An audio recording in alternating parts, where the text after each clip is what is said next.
the dial, turn it loud. Miami's pride, make us proud. CanesWear crew, you hear the crowd. Hurricanes ain't backing down. Every play, every score, raising bets and raising roar. Rocking orange, green galore. All for one and one for four. We got FTSN, taking names, win it again. Broadcast fam, till the end. Tune in, now let's begin.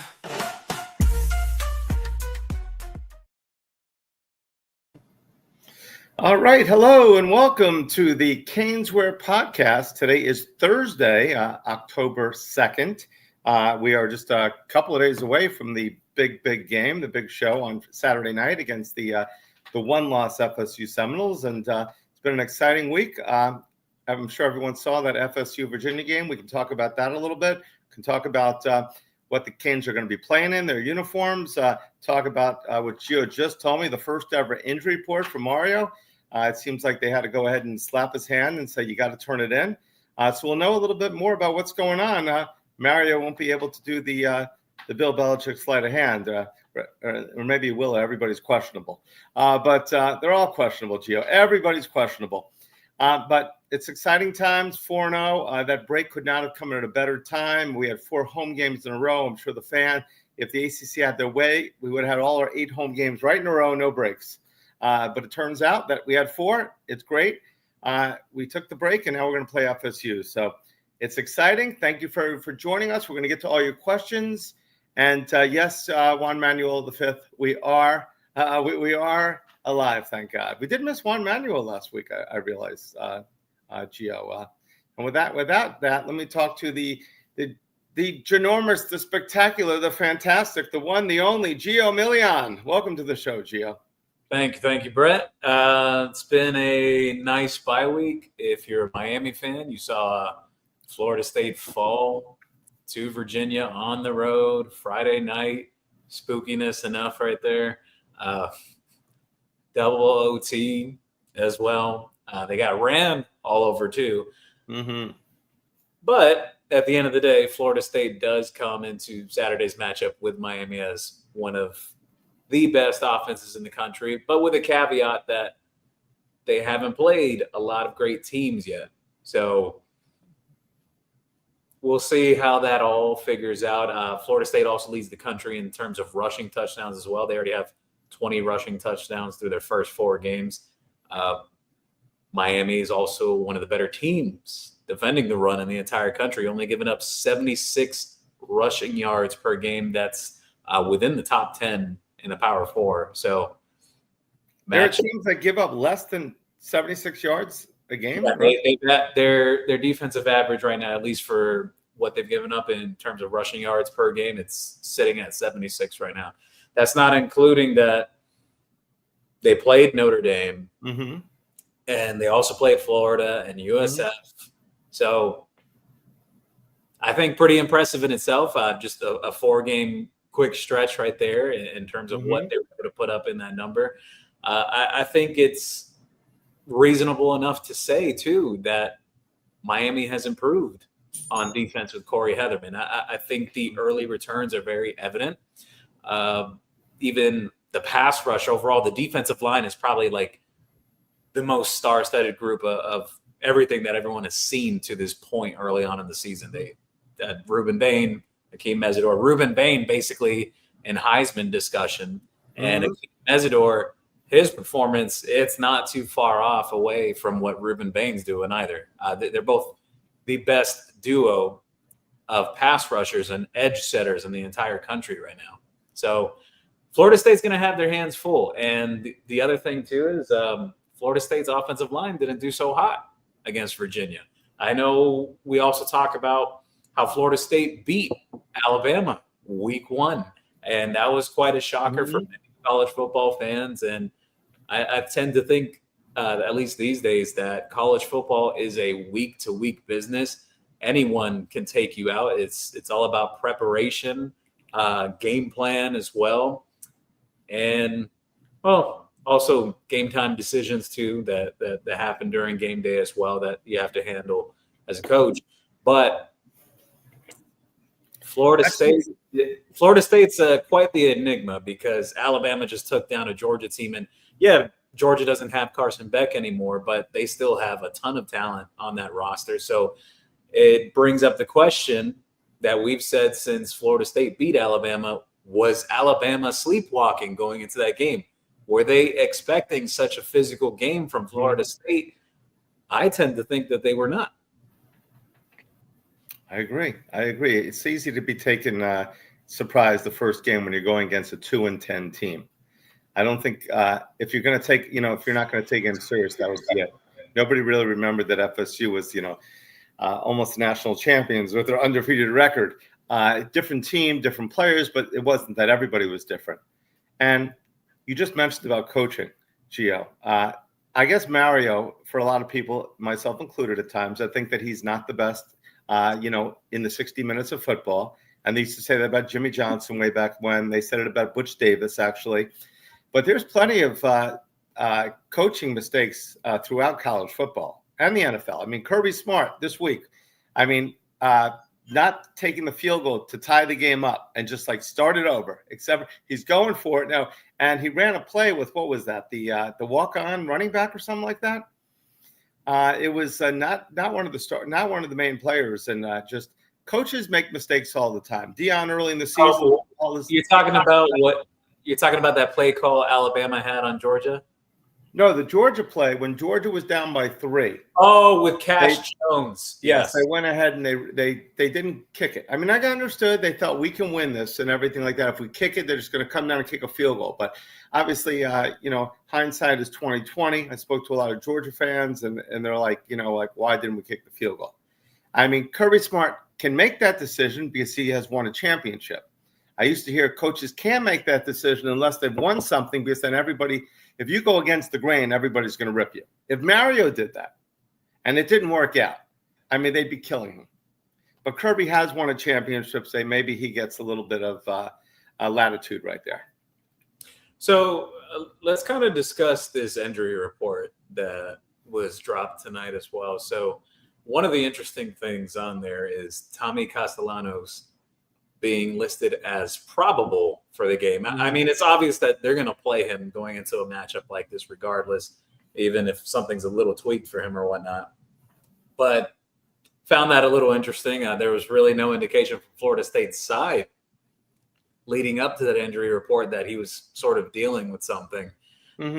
On Miami's side, there's no significant contributor or expected significant contributor that is expected to be out for this game, at least as of Thursday night right now. What time is it? 9:53 on the East Coast. Just Hayden Lowe, who's out for the season. Everyone's known that for a few weeks now. JoJo Trader and Jordan Lyle, they're not on the injury report. I think a lot of Miami fans have been excited about that, anticipating when they'll be back on the field, because they were expected to be pretty key pieces to this Miami offense this year. And I think you see what Mark Fletcher and Marty Brown have done early on in the run game for Miami this season. You add an element to that group in terms of Jordan Lyle that can be a home run threat. That's another thing that Florida State will have to handle on defense on Saturday. And then JoJo Trader. So the example here is someone had asked the question. I saw this pop up. Where is this at here? Hold on a sec. It was a great question. I just totally lost track of it. Hold on. Here we go. From New King God on YouTube. Given what you know, who could have a bigger game this week for Miami, JoJo or Lyle?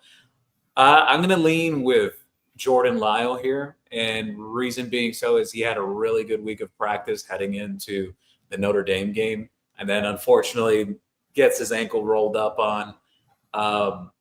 Also, another reason in terms of that factor is I do believe, and I'm pretty confident in this, that Josiah Trader will get some opportunities on Saturday. It's not a talent issue or that he can't compete with the other guys. He absolutely can.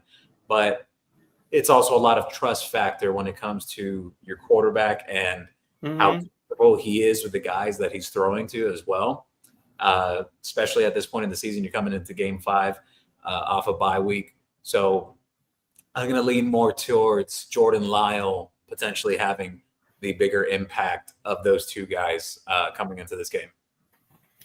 That makes sense. Absolutely. I mean, you've also got Joshua Moore, who didn't get any play last week after having 2 touchdowns.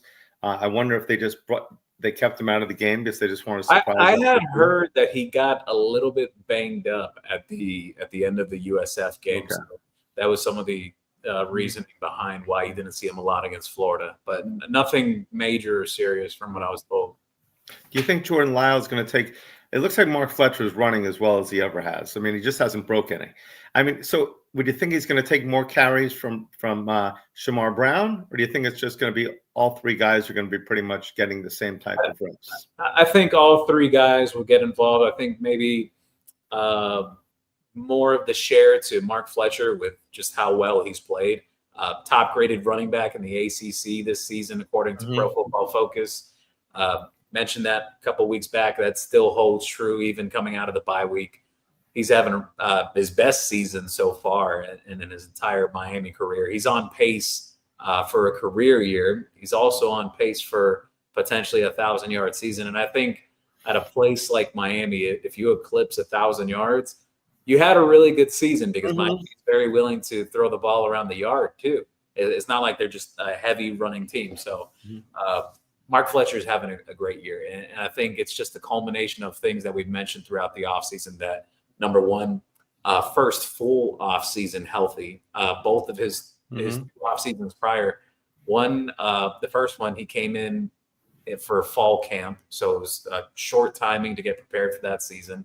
And his second one, he missed practically the entire offseason with the foot injury. So, and there was even questions going into last year with the Florida game if Fletcher was going to be full go or whatnot. And just I call it elite genetics that he was able to bounce back that quickly, because some guys it takes a little bit longer with a Lisfranc injury. So just really impressive stuff from Mark Fletcher. He's in the best shape of his career here at Miami. He's playing his best football right now, and I expect that to continue. But yes, Brad, I think after that, some share between Jordan Lyle and Marty Brown there. And Marty Brown he's been tremendous for Miami in terms of yards after contact, like just that extra oomph in the run game. He brings that element.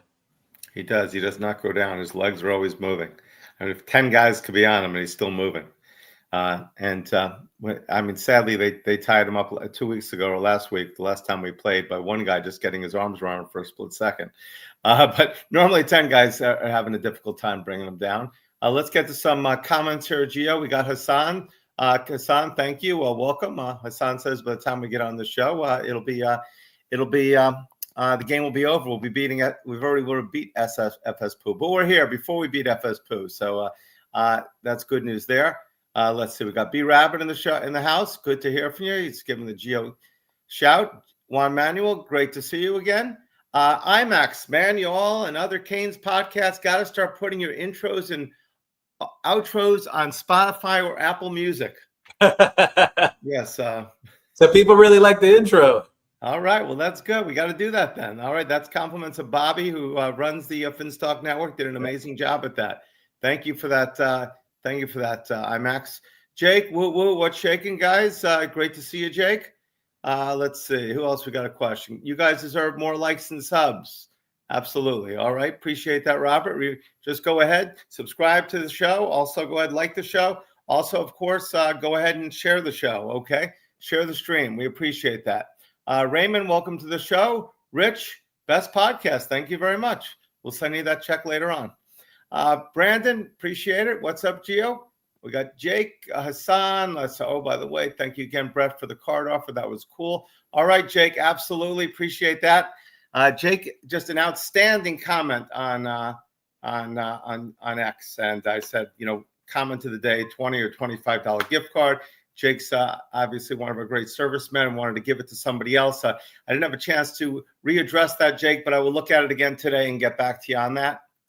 Hassan, why is everyone making a big deal of FSU QB? He sucked at BC and Miami played him they shut them down with not that good of a defense Miami had. How do you feel about that, Gio? Look, my thing is this. I think if people are expecting like Miami's defensive line to sack Castellanos a lot, I think that's going to be a little challenging because of what I anticipate Florida State to do. And Tommy Castellanos kind of gave away the game plan when he got interviewed earlier this week, just saying about winning on the perimeter, so getting the ball on the outside to his receivers and trying to let them make a play or just quick, short passes and whatnot. So Miami's defensive backs, they got to be ready to tackle. I should say also, aside from I think it's evident too that Miami's defensive backs are better this year. This is going to be a challenge for them with what Florida State's going to try to do between obviously the run game, which Miami's defensive line, I think they're going to handle that. Miami's linebackers have played pretty solid and sound too. By the way, also a shout out to a guy that I think is a little bit of an unsung hero of the defense right now, but I've been watching some of the tape through the first 4 games. Doesn't get a whole lot of credit, but I think especially the Florida game, it really stuck out. Zachariah Poyser. I think he's starting to hit his stride at this early point of the season now. I know some people are saying, oh, when's he going to start making plays? Turn on the tape against Florida. He looked really good. I know everyone's talking about the plays Jacoby Thomas has made. He's an enforcer as well, or Bryce Fitzgerald with the picks. But I think Zachariah Poyser, he played really well in Miami's last game, and I think that's going to carry over to this week. So in regards to how Miami's got to stop them, just contain, number one. That's the biggest thing. Can't break, contain. So Ruben Bain and Akeem Mesidor are 2 of the best in the country in terms of playing against the run, aside from rushing the passer, because I don't expect Gus Malzahn to put Tommy Castellanos in the backfield there and having him drop back on 5-step, 7-step drops for passes. I think it's going to be quick game. They're going to do obviously some read option.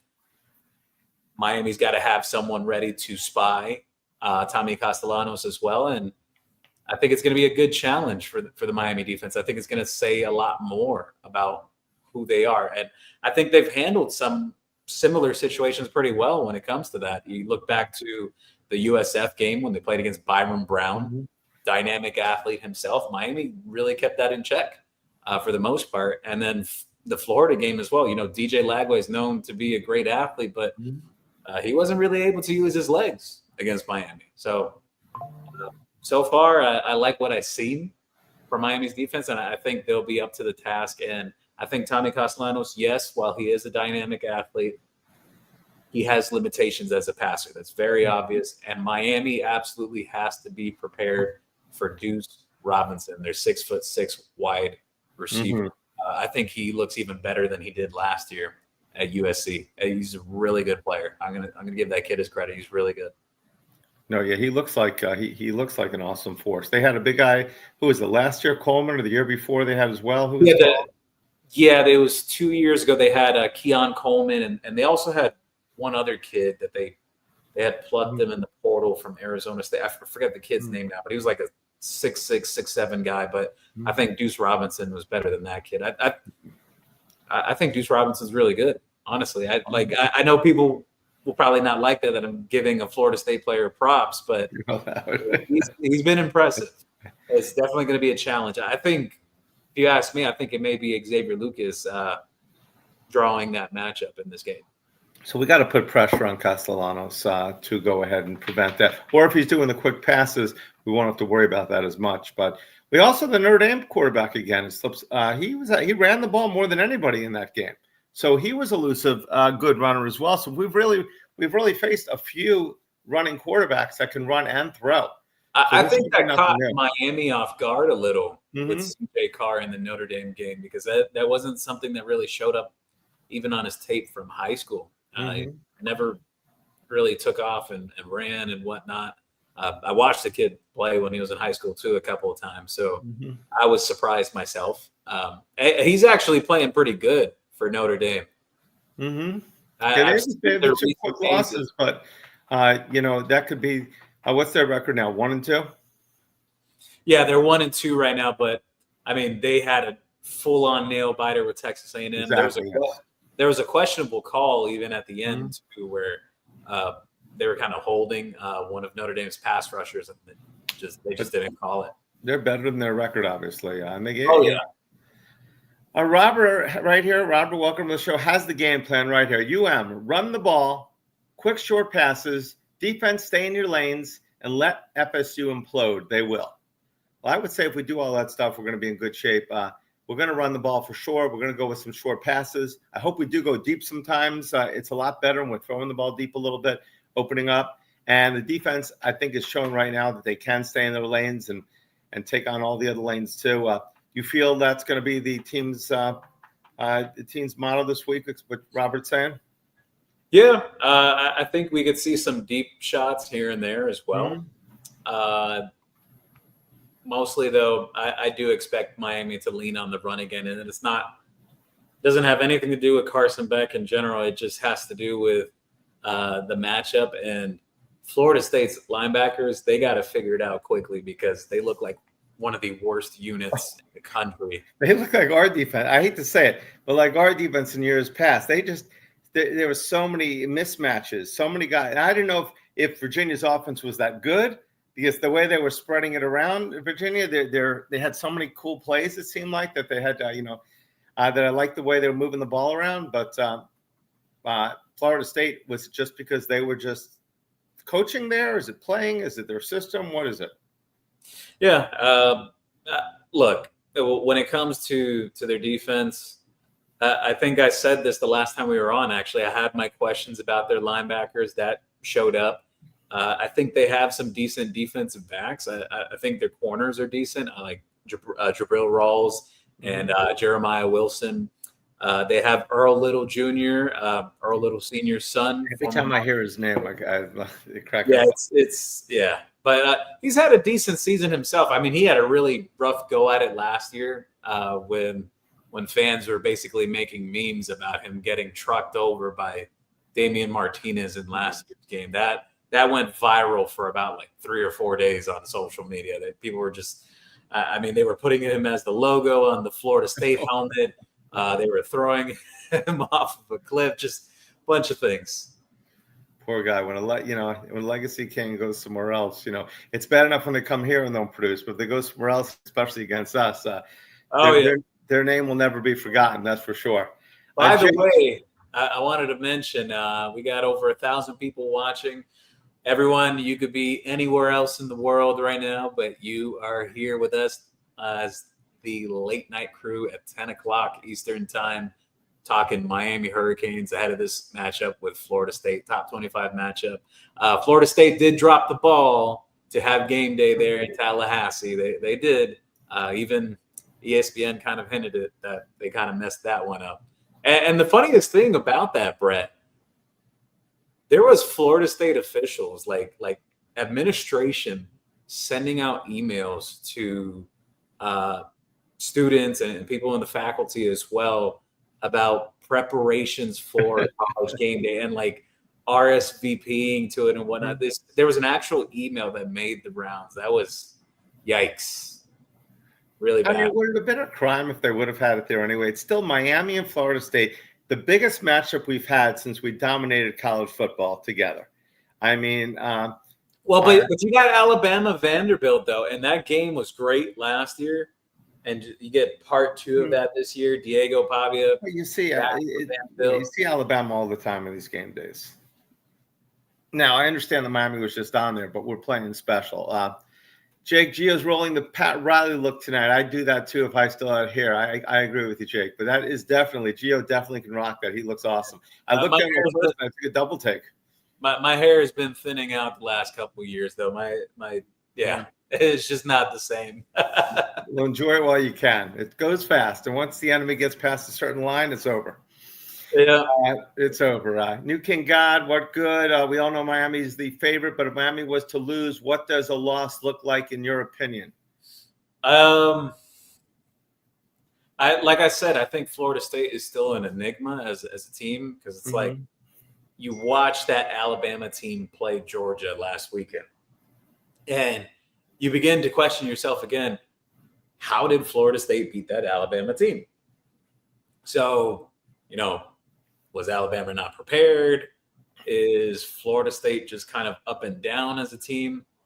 Like we said earlier, college football is a week-to-week business now. Anyone can get you any week. You could be the better team and still end up losing if the other team comes more prepared. We've seen this happen several times in college football. So, but a loss for Miami, I don't think it would be good, and I'll explain why. You have so much momentum right now. You just came off of drubbing Florida. You destroyed USF. You won the big one with Notre Dame to open the season. You have all this momentum in recruiting. The last thing you want right now is for Mike Norvell and Florida State to kind of be able to set their feet down, essentially. Like if they win this game, they get some more leverage back. I mean, I expect Miami to win, and I'm not saying that it's like a cockiness thing. I think Miami matches up really well with Florida State, but again, the game's got to get played. No, I agree. This is every game is a must-win because you never know. Georgia Tech is got lucky with a couple of with a call at the end of that game.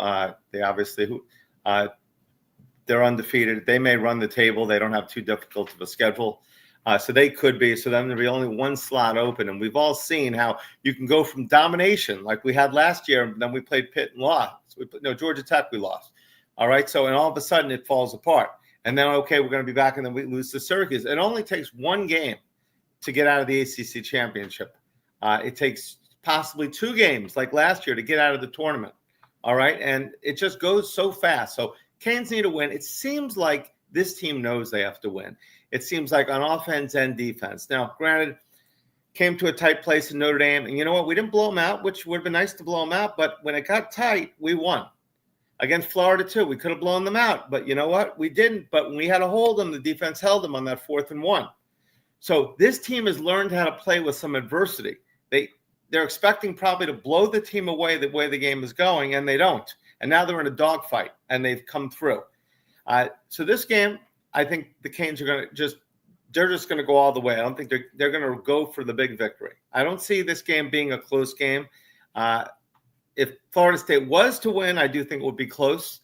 If Miami, I think is going to play very well this game. I think it's their first game on the road. I think the road is going to do them good. They're going to be focused. A lot of people are saying how they're going to play on the road. But basically, that was Florida State's first road game too, wasn't it? Against Virginia.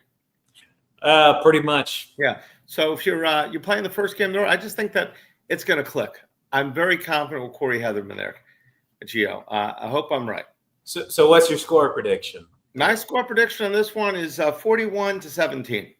41-17. Yeah. I wish I could be that confident. I do expect Miami to win, but I think, yes, while it's been great for Miami fans to enjoy the Seminole tears for quite a few days now coming off that loss for them and throughout this week. But I'm going to go with 27-17. Okay. Either way, we got 10 points or 24. So you expect it to be close throughout and the Canes just win by 10, or you think the Canes are going to get a lead and just let them back in the game? I think Miami will have a lead. I think they're going to lean on the run. I think Florida State will get a late touchdown that makes it look a little bit closer. But I have Miami winning 27-17. Right. So we both have the Seminoles at 17. I just have 41. You have 27. So 2 touchdowns different. But I will say we need to strike fast. We need to take that band out of the game because that is the most annoying sound there is. So we need to take them out of the game quickly. There'd be nothing better than we can pounce up. And that I got a great story about that tomahawk chop. Actually, I was at I think it was the game when Al Golden was still the head coach. And back then I wasn't even doing anything in media yet. Actually, I was working in an entirely different field, but Went to that game with a buddy of mine who's a big Cane fan. And there was these Florida State students right next to us. And let's just say I had a certain rendition of the tomahawk chop, but it wasn't like just straight like this. It was it was a finger salute. If you catch my drift. Yes, very much. The girl next to me, she looked at me. She was like she couldn't believe what I was doing. That is too funny. That was before the media days, correct? Yeah, that had to have been. I think it was like 2015, I believe. Wow. Yeah, I think Miami was wearing the black jerseys. Was that the Duke Johnson year? That's Yeah, something it was that's a good Duke running Johnson. game that. It was Duke Johnson, so it had to have been, I think 2014. Actually, it had to have been one of those. We had one game that Duke got hurt, and we ran right through them. One of our backs, I forgot who the backup back was. But yeah, there was a game. I mean, we played them. The 3 years they had Jameis Winston, the Crab Shack guy himself. The 3 years they had him. We could have won every one of those games. And one reason we lost was Dalvin Cook. He's the one that beat us in every game. If it was the wheel in the Hard Rock or whatever, it's like we could not stop him. Yeah, Dalvin Cook. That was a backbreaker every time Miami faced him. And that was one that got away, right? Yeah. Let's see. Give them what you know, New King God. Give them what you know. Who could have a bigger game this week for Miami, JoJo or Lyle? Is that what you answered before, right? Yes. I did that earlier. All right, Brett. Those uniforms hurt my eyes. Where are traditional Canes gears? Those uniforms look militant. So that was actually Mario's decision. We were told. Now Mario does not. We know if Mario had his way, he'd wear orange every game. I mean, he's just a step up, and Joe Paterno is no names, no nothing. But Mario would wear orange every single game. But supposedly, Adidas said that Mario, for the 100th anniversary, he's very much into the military. He's very supportive of the military. He said, instead of black this year, let's go with something in camo. And that's why we went with it. I'd say 90% of the people like it. There's 10% of the people that don't. I mean, I'll be honest. Like it. I think some of the negative reaction to it, I'll be honest with you, Brett. I think if the camo shade was a bit darker, I think it would have been a little bit better received from some people. I've noticed some people said they're like, why'd they pick that pattern? Like, it's too light. Mm-hmm. Well, I know there's all different types. Obviously, in the military, they wear certain. They have the lighter camo, they have the darker camo. So they wear a lot of different designs nowadays. They're like our military is like different teams. They've got alternative uniforms at times. So yeah. This is a little bit the lighter color. Like I said, it's about 90-10. Some people don't like it. Some people will never like it if it doesn't have a Nike or a swoosh or a Jordan. If it has the 3 stripes, we're not going to want it no matter what. But because if that jersey, I'm not saying Juan Manuel would say this, but some people would say if that had the swoosh on it, it'd be the greatest in the world. I'll tell you guys what, to everyone that's listening, Brett could definitely hold a secret because he's known it for a while, and people have asked, and he's just kind of been mum is the word. Yes, we got shown that one a long time ago. It was so long ago, I forgot about it. So I said, "You get the." I really forgot about it. It was like we ordered this stuff a year in advance. That's how long in advance you have to wear. And we only got to see it for a split second. We weren't allowed to take a picture or anything like that. It's incognito. It's under wraps. I said, we're going to show it to you. Okay, turn around, put your phones down. And I'm always trying to sneak a picture, but we couldn't do it this year. But yeah, so that was one. I was pretty good at that secret. I really do think it's nice. The shirts are nice. The hat is cool. So we have a cool 24-ounce cup that's going to be wrapped the same way, a tumbler that's coming out. But the military line looks good. People are buying it. And people are going to always buy whatever's new. There's your group that'll always buy. But I think it's better than some of the other strategy jerseys that we've had in the past. I think so. Oh, like the you asked me one of the worst ones that had to have been that was it the 2018 LSU game when they wore the what was the name of it again? let's It see was there. made out of like material from the sea. Yeah, the parlay. Yeah, that was the parlay one. We couldn't sell them. That had the correct. So that was terrible. It was like it was material of the sea. They're all now material for sea, but that was really from the sea. We've still got some of those jerseys left. We're selling them for like $20. I think I bought like 1,000. Remember, we had that white jersey way back when that it had a little orange on it as well. It was like, and then there was the black one with orange. The black one with orange looked really good. But this is different. I didn't think we'd ever see camo again since 1986, the Jerome Brown days against Penn State when they came off the plane in camo. So I got a question for you, Brett. You think the team comes off the bus in fatigues for that game? Well, at least it's home is the good news. Did they announce it to the pod? I pretty much know which game it is, but it's announced. Yeah, right? October 25th with Stanford. Yeah, Stanford. So it's it'll be interesting, but I hope they don't come off the bus with fatigues. They'll never live that down if they do. I mean, I'd like to be good enough to be able to do that again. If we went, unfortunately, that team under Jimmy had won a championship either. I mean, they obviously won that under Howard in '83, 3 years prior. Juan Mando, Kirby proven not smart. Yes, I guess that's a good point based on what I said before. Hassan, I believe Jordan Lyle is going to have a big day. I think we're going to run really well in that game. I know I said 300 yards we were going to run against USF and it didn't work, but I think we're going to run really well. Yeah, he's been practicing this week without any hiccups, so full systems go. And he can catch, correct, out of the backfield? Yeah. So that'd be good getting him on some swing passes. Maybe going back to that two-back lineup like they had when they had Brown and they had Fletcher, and maybe fake to one, pitch to the other with speed. That'd be kind of cool. I think we will see some things we haven't seen yet. Yeah, especially coming off a bye week for sure. Mm-hmm. We hope so. We've been surprised in the past coming off of bye weeks at times, though, haven't we? Let's see. We hope we run an up tempo against FSU because they don't have depth, and Darrell Jackson is the only problem I see in their front seven. I agree with New King God on that. I think their linebackers, like I said earlier, that linebacking unit that they have is not good. They need a lot of work. That middle of the field, unless Florida State drops more into zones, and well, to begin with zones, you have to be within your responsibility as well. You have to make sure guys are not getting their eyes lost in the backfield either when you're in zone. So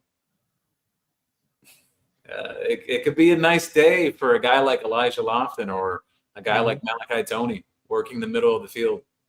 It'd be nice if we can pad the stats some. Let's just get a win, though, right? Gio and Brett, we will see more Lightfoot, Pickett, and Malik Bryant, more athletic DNs to combat the quickness of Castellanos. I think you could see a lot of Marquise Lightfoot in this game for sure, especially him. There's one particular play that still sticks out to me from Marquise Lightfoot, and yes, he's had a couple sacks recently and whatnot, and some other great plays as well. But the one particular one that still sticks out, and it's funny because it won't come up on the stat sheet, but it was against Notre Dame. CJ Carr was running down towards the left hash, the left sideline, and the way Marquise Lightfoot was able to close and box him out, that was just tremendous stuff right there. And it's that right there that gives me that confidence that he can do well in terms of this matchup, like the athleticism standpoint against a guy like Tommy Castellanos, he's not easy to bring down.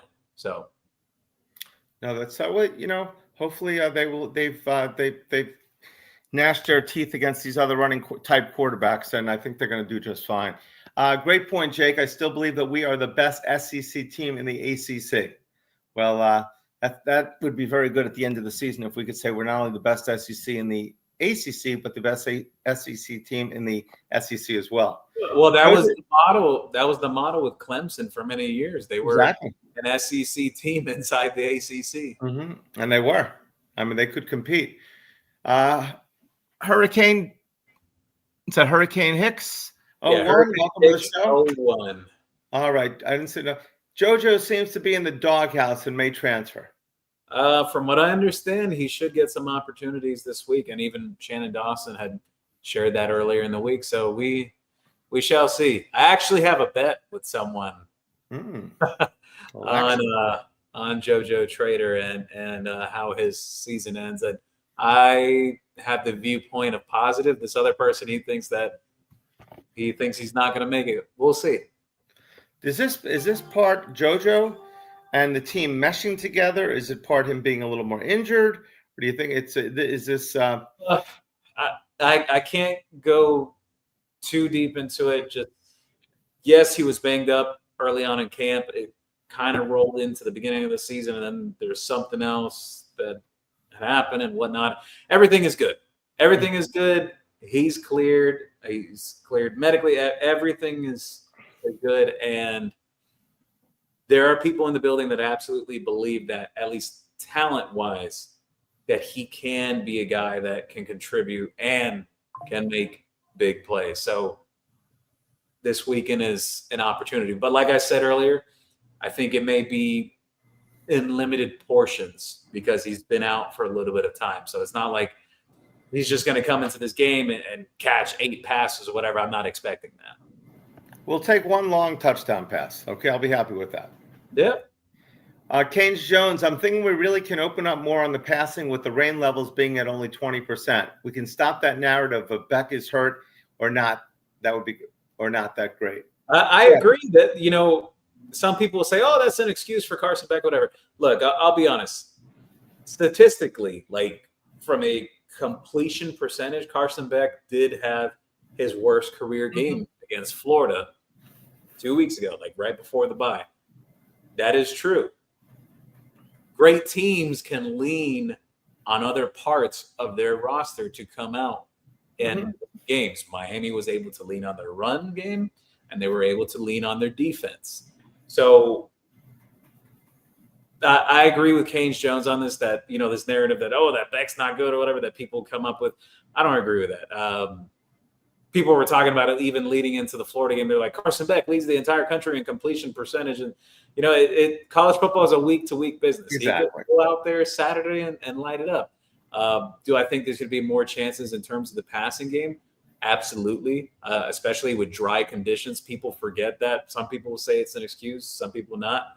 Look, Miami's had rain in all 4 of their games in September. We've had rain. We've had weather delays, pouring down as well. So it hasn't been exactly the best conditions for airing it out. That is true. And everybody was talking about before that game, Danny Cannell even, who's a Cane hater, okay, and thought Carson Beck was going to be terrible this year, that Carson is playing the best of any player in the nation. I mean, he was the leading candidate for the Heisman.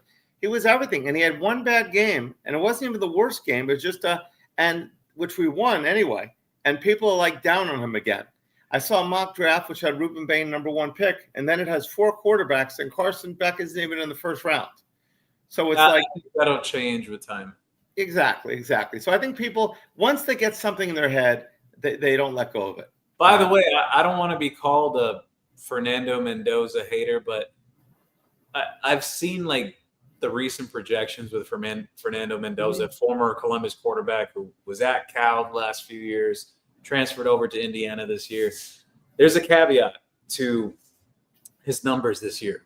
Almost half his touchdowns have come on screen passes. Wow. Screen passes that's yards after catch. Your receiver making a guy or two miss and cutting up field with your head facing forward to get into the end zone. So I'm not discrediting Mendoza. I think he's a good quarterback, but I've seen some people with some discourse even the past week saying, did Mario choose wrong? Should he have gone after Mendoza? You ask me, I don't think Mendoza has the same tools as a passer as Carson Beck, and I think this is going to play out throughout the season, and people will see this. Carson Beck also, there's something about him. I think that he wants to win so bad. I know every quarterback does. He's a leader out there. I mean, we've had quarterbacks in the recent past, who have not been leaders, and the team has followed. You just see the energy, the way the team follows him. The quarterback has to be the guy running the team, and I think Carson is doing a great job at that. Yeah, he fits in well with the team. You see how happy the guys are with him. You Mhm. saw after the Notre Dame game and all these other games how the guys just interact with him on the sidelines or just post game and whatnot. It's almost as if he's one of the boys. He's one of the guys. They've taken him in and they've accepted him. No, no doubt. I was at an event this weekend or the first couple of days of the week, and there was people from all over. This guy from Georgia, and he was big Georgia Bulldog. He lives in Tarpon Springs now, but big Georgia Bulldog. And he said, "You know what?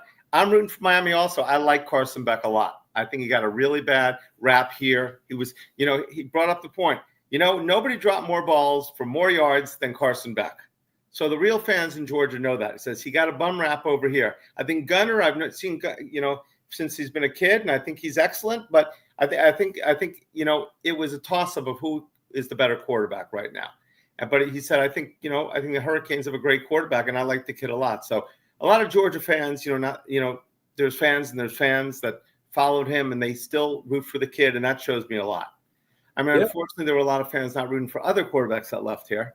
Even though they did play for the Canes. All right, I want to see Elijah Lofton and Marty Brown in the backfield together to attack the FSU linebackers in coverage. That's from Juan Manuel. Any chance of that, Gio? Well, Elijah Lofton has lined up in the backfield before last season for Miami. Had done that during the off season, leading into this season as well. I definitely think there could be a possibility. I think especially that split back formation is interesting in itself because Lofton being a capable receiver and especially Marty Brown, that one hand catch, how he reached back for it, very impressive. I don't think you expect many running backs to be making that type of play, but he did. So I don't want to say definite, but I think it's a wrinkle that possibly could happen because I would never rule out Elijah Lofton being lined up in the backfield. He's healthy now. He's banged up to open up the year, but he looked really good the previous game. I think he's going to start getting more targets as we go along here. More weapons. This will be awesome and exciting. Orange and Green, welcome to the show. Tommy was hurt last week. Also, watch him on running plays. His left leg was wrapped. I honestly didn't even notice that. I didn't notice that either, but I do know you said he was probable. I've never seen a guy probable not play. It's like, okay, why even list him as probable? Jake, okay, that's something to Hurricane Hicks.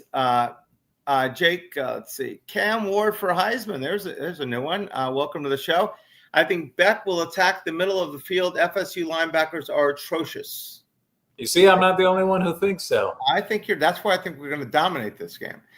Canes Jones, the amount of rainy games we've been in, and none of the running backs have fumbled, which is a treatment or testament to development of Merritt. Coach Merritt, yeah. It's amazing. I didn't want to say that because, to say that we haven't fumbled, because I get yelled at by some people when I say we haven't. The guy hasn't missed a field goal. But you're right, Canes Jones. Amazing how has anybody fumbled the ball on our team yet? Shoot. Daniels, no. Trader, no. I think Marion almost fumbled the ball at one point. I would have to go back and check through, but none of the running backs have. That is correct. There's nothing better when you win the turnover. And you know what's ironic about that? People were talking about this last year, saying that, Mark Fletcher's kind of developed a little bit of a fumbling problem. Been no concern with that at all to this point this season. A lot of times I've seen people, when they drop one, they drop another. It's like right in their head. You don't fumble ever. And then I remember Lamar Thomas telling me, I never fumbled. That was the thing I liked the most. And then, the one play against Alabama in the Sugar Bowl that he said, that's all I'm remembered for. Forget the records, forget everything. The guy took the ball away from you. Let's see. Robert J. already subbed months ago. Eddie Delva, welcome to the show. Good evening. Juan Manuel, Gio, and Brett, who can cover Malachi and Elijah on FSU? What will FSU do to generate pressure, stop the run? Okay, who could stop Malachi? I think the key is going to boil down to I do think FSU is going to try to bracket him, especially with a safety in coverage. Now, the other question comes down to, can one of Miami's receivers on the outside win their matchups against Jabril Rawls and Jeremiah Wilson, who's a pretty good cornerback that transferred in from Houston, who's actually one of Coach Zach Etheridge's guys last year at Houston. So my thing with this, I've said this before, that I think Joshua Moore should be starting at this point. We'll see, maybe if that change happens or whatnot, especially as your X receiver. I think he gives possibly the best deep threat that Miami has in terms of the receiver room, between the size and the speed that he has. Would like to see him get some more opportunities in this game against Florida State. Now, the other thing is CJ Daniels doesn't exactly win with quickness or speed off the line, but great contested catch guy, great hands as well. Him having a drop against Florida is just, I mean, that's rare. That may be the only drop, or maybe one more this season for him, because the guy's only dropped like 6 passes coming into this season out of like 5 other years of his career in college football. It's just, the guy doesn't really drop passes. So that was surprise in itself. But Miami needs to win those matchups on the outside, because I noticed this especially with the Florida game as well, that they were bracketing Malachi Toney in coverage. He had a couple of catches early on in that game, and then their defense kind of said, all right, don't let 10 get the ball. Let everyone else try to make a play. So I think this is going to be a key in this game to see, does Miami have another guy that's going to be able to step up? Because everyone knows that, Malachi Toney, great talent. But that's what happens when you have a great receiver. Defenses will start zoning in on him, and then you need your other guys to make plays. And didn't really see that happen against Florida. I want to see if that happens potentially against Florida State. And I'm looking at 2 guys in particular, like Josh Moore and possibly JoJo Trader, if one of those guys could emerge in this game, because I do think they have the talent and the ability to do so. Well, I wouldn't say that Malachi has dominated. I mean, he's not been our only receiver. Like we said, Josh Moore had the 2 touchdowns in one game. I mean, obviously, CJ, the Notre Dame catch was unbelievable. And the catch on the sideline, who would he do that against? Was that against USF when he had the catch on the sideline? So he's obviously been an important part. So and if they get the tight end involved, if they're putting double coverage or so on Malachi, I think that'll just open it up for other guys, which would be awesome. And the other part, too, is question about Florida State. How would they generate pressure? Very tough with a 3-3-5 stacked defense. Obviously, Darrell Jackson, former Hurricane, very likely their best guy on their defensive line, but their pass rushers, they really don't win much up front, and they struggle against the run. And one guy in particular, he's not Miami's James Williams, but he is Florida State's James Williams that they plucked from Nebraska. He was playing for Nebraska last year. He's not very good against the run either. So they have problems up front, and the linebackers as well. And the only way I could see them generating pressure is they would have to get creative in terms of potentially sending a safety down on a blitz. Misdirection. I think Miami's offensive line is going to handle it, though. I don't see that being a concern in this game. I agree. Robert, where are the comments coming from? Are these the comments we're saying right now? Or are these commenting on? Or I think so, yeah. He's asking comments too. So it's they're coming for these coming mainly from the YouTube channel? YouTube, some from X. Sometimes they come in from Facebook as well. All right, Robert Holub, good to see you. Welcome to the show. Florida State has padded their stats with victories over 2 schools that my high school from the 70s would have beaten. East Texas A&M, really? Castellanos will be running for his life. I do agree. They did destroy the 2 teams that they should have beat. They did beat Alabama, and who was obviously turned out to be a pretty good team, like we thought they would be. So we'll see. The jury's out. What do you think about that, Gio? Yeah, about their win over the almighty East Texas A&M. My question a few weeks back was, who even knew that there was an East Texas A&M? I didn't know that. I'm sure not many other people knew that either until that game was on TV that week. So yeah, Florida State played them. They played Kent State. Kent State is one of the worst teams in the FBS right now. I don't even know how to consider the FBS level right now. That's how bad it is for Kent State. And they've been rated in the portal. Anytime they have a good player, the guy's gone within a year. They had a receiver that was really talented a couple years ago. He had one good year, and he was out the door to Penn.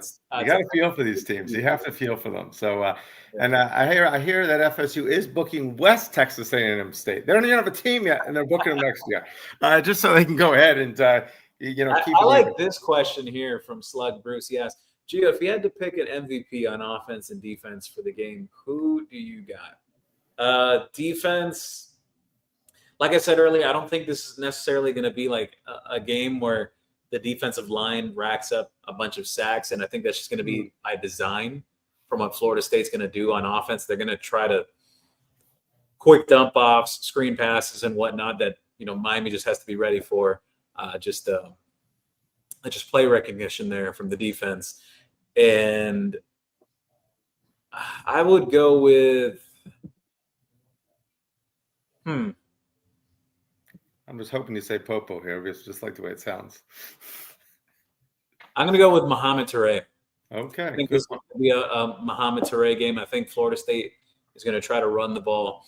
I think Miami's linebackers and their defensive backs, obviously they'll have to clean up anything that gets past the D-line. The defensive line does really great against the run. They're one of the best teams in the country playing against the run. But Florida State also, in terms of like chunk yardage plays, no matter who they've played to this point, it is impressive what they've done. And a lot of that coming in the run game or just trickery and whatnot. Miami has to be prepared for Makahi Danzy as well. He's a tremendous athlete himself. Duke Robinson, I mentioned earlier. They got a couple of guys in that running back room that have some talent. They're getting Roydale Williams back this week. He's expected back for them. He played for them last year. They have Gavin Sawchuk. They have a freshman that's pretty talented too, Usman Kroma as well. So I do expect Florida State to run the ball. I do expect quick game from them in the passing game. Don't expect a lot of drop back stuff. So, yeah, I'm going to go with Mohamed Touré on defense. And offense, I'll go with a wild card. I think Jordan Lyle. I think Jordan Lyle is going to put his stamp on this year. All right, good calls. Canes Jones, I'm sure that Gus looked at the Notre Dame game more than he should to scout Miami with the whip passes and screen plays, but we all know Corey made an adjustment for all that. Yeah, I'm sure he looked at the Notre Dame more than he should to scout Miami with. Yeah, but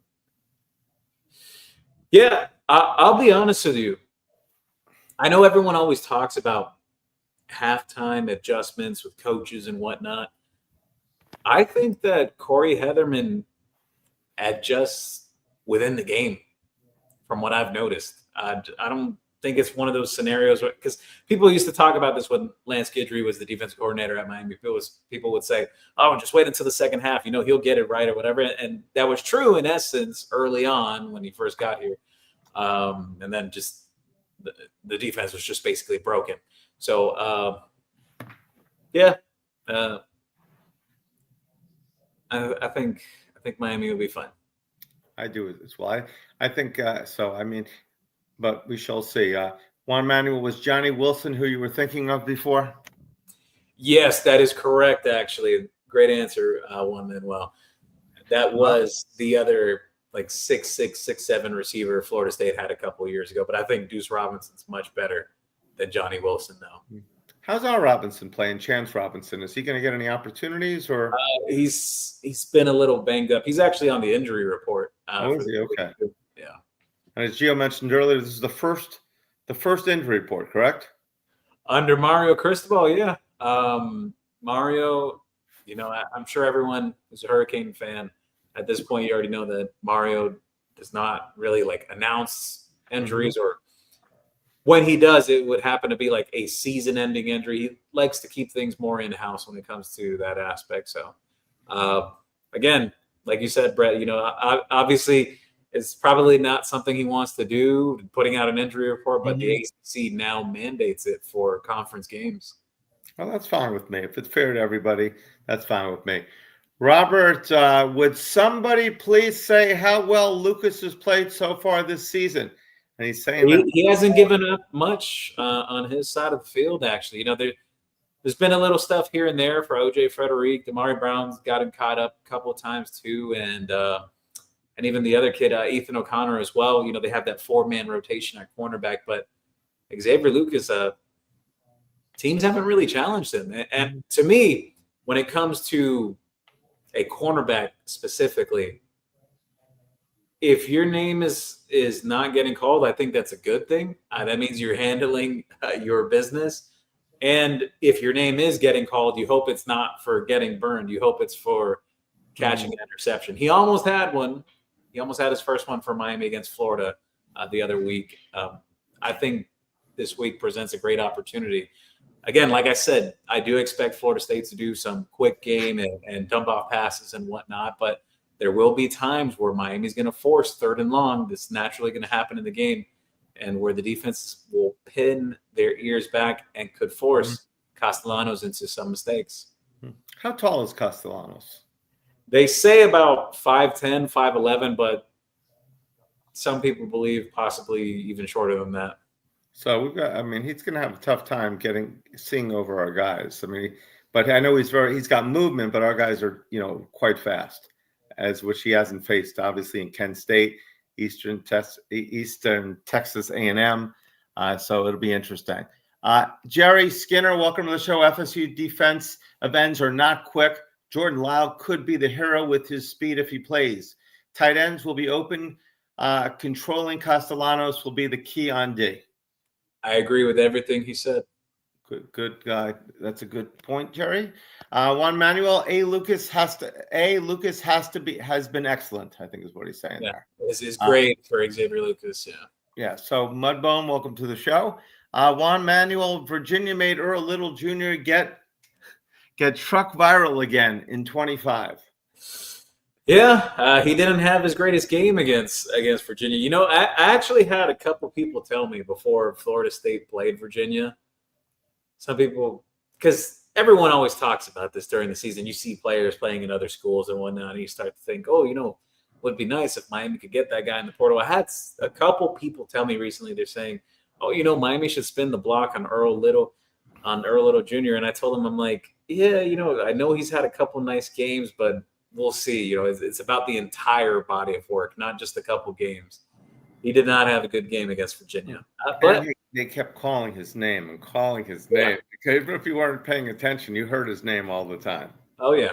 Which is sometimes a great thing, but like you say, most of the times when they're calling your name, if you're creating turnovers as a DB or you're bringing guys down, great thing, but otherwise not great as a DB. Raymond Rodriguez, Beck needs to not put the ball in harm's way, and we win this by 2 TDs. First half is to beat them down. Second half is to pull away. I agree. I like that recipe. Slug Bruce, welcome to the show. FS Poo looks like they have a tackling problem. They look like us in past years, maybe even last year and the year before. You know what's funny? I saw this in a group chat today, and I thought it was kind of true to an extent. I want to see how this game plays out this weekend. Like I mentioned earlier, I have Miami 27-17, but someone mentioned in a group chat this week that this Florida State team kind of reminds them of some of the Al Golden Miami teams, that it's like fool's gold. Like there's some little flashes or whatever, but there wasn't a lot of substance. Great point. Yeah. Excellent point. Because Al Golden had a great offense going, and just defense. And it looked like at times we were going to break through, and we got to number 5 in the country one time, or 6 in the country. Yeah, that was the 2013 season. Yeah. So let's see. Raymond, Bama game will not live up to the hype from last year. Talking about versus Vanderbilt. I'm guessing as well. Panama Jack, watch out for the Gus bus. Hope you can keep up. I hope Gus Malzahn's got some wrinkles for his game plan, because it seems like, I'm just being honest, that every stop that he's gone to as an OC now, because he hasn't been a head coach for a little while, hasn't gone over very well, actually. Teams figure out his offense, and then that's about it. How old is he now? Oh. Seems like he's been around forever. I know he was around like late 30s, early 40s when he was at the late 1930s? Tulsa, when he was at Tulsa many years ago. So he's got to be almost 60s now, somewhere around there. So he's still a young man. Let's see. Jerry, game day wanted to be there because they are saluting Coach Corso this week. I mean, yeah. I'm surprised. I'm still surprised. I know they did the Alabama game, but this Miami-Florida State game was special. Juan Manuel, FSU is like a jilted lover. They hate ESPN, and Kirk Herbstreit won't. Kirk Herbstreit, but want to be chosen for game day. Okay, so you want to know the most ridiculous comment I've seen on social media this week from a Florida State fan? They said, "Oh, game day didn't come because Kirk Herbstreit has too much anxiety to face the Florida State fans again after the propaganda he did with the college football playoff a few years back." That is the most ridiculous thing. Exactly. Kirk Herbstreit will go anywhere. Exactly. And then he'll hang out for a couple hours even after with his dog. And he's happy. He's not worried about some Florida State fan saying, "Oh, you pushed us out of the playoff." Kirk Herbstreit doesn't care. He seems like he likes not that combativeness or the camaraderie. He likes being involved in that. Keeps him young. And Raymond, if we lose it, we will be because of turnovers. 2+ picks by Beck. It's a possibility. I certainly hope not. Yes, I hope not as well. I expect Beck to have a good game. I mean, you can say a few of his touchdown passes, the Joshua Moore one that he pulled away, the C.J. Daniel ones, which he went up and stole the ball from the Notre Dame player. I think there's been another one. He's got some big breaks from his offense, so we'll see. Yeah, I think as a quarterback, you need to be able to trust some of your receivers to make those plays. Remember Dante Culpepper in the NFL to throw it up to Randy Moss? It'd be 5 yards behind him, but Randy would go up. It'd be an air ball, would go out and get the ball. And I see Troy Aikman used to do that too with Michael Irvin. I mean, they'd come back for the ball. I mean, I understand you want to do the back shoulder and the guy come back, but sometimes, it's just a bad pass and the guy saves you. It's a good point there, Gio. Philip Brooks, welcome to the show. What do you think of the irony of Castellanos saying his improvement as a quarterback was attributed to Cam Ward? He says they talk all the time. I hate to think that Cam Ward helps Castellanos beat Miami. Well, Miami's a very, I shouldn't say very, but they are a different team from last year. It's a different defense. There's a lot of new players on the back end, some new faces at linebacker, even a couple of new faces on the defensive line too that weren't playing last year. It's a different defense. So a lot of these, how do I say this? A lot of these guys work out together in the offseason, whether it's with different trainers and whatnot, or they do camps and whatnot. So I wouldn't look too deeply into that. Again, some of these guys, some are friends outside of the game during the offseason and whatnot. And then when they're competing, it's an entirely different story. But I wouldn't read too deeply into it. I agree. I think Cam, he's played for a few teams, but I think Miami's right now where his heart is. If Miami was to win, I mean, he would be ecstatic, especially if we have another number one pick this year, which could be Ruben Bain right now is leading candidate for Miami.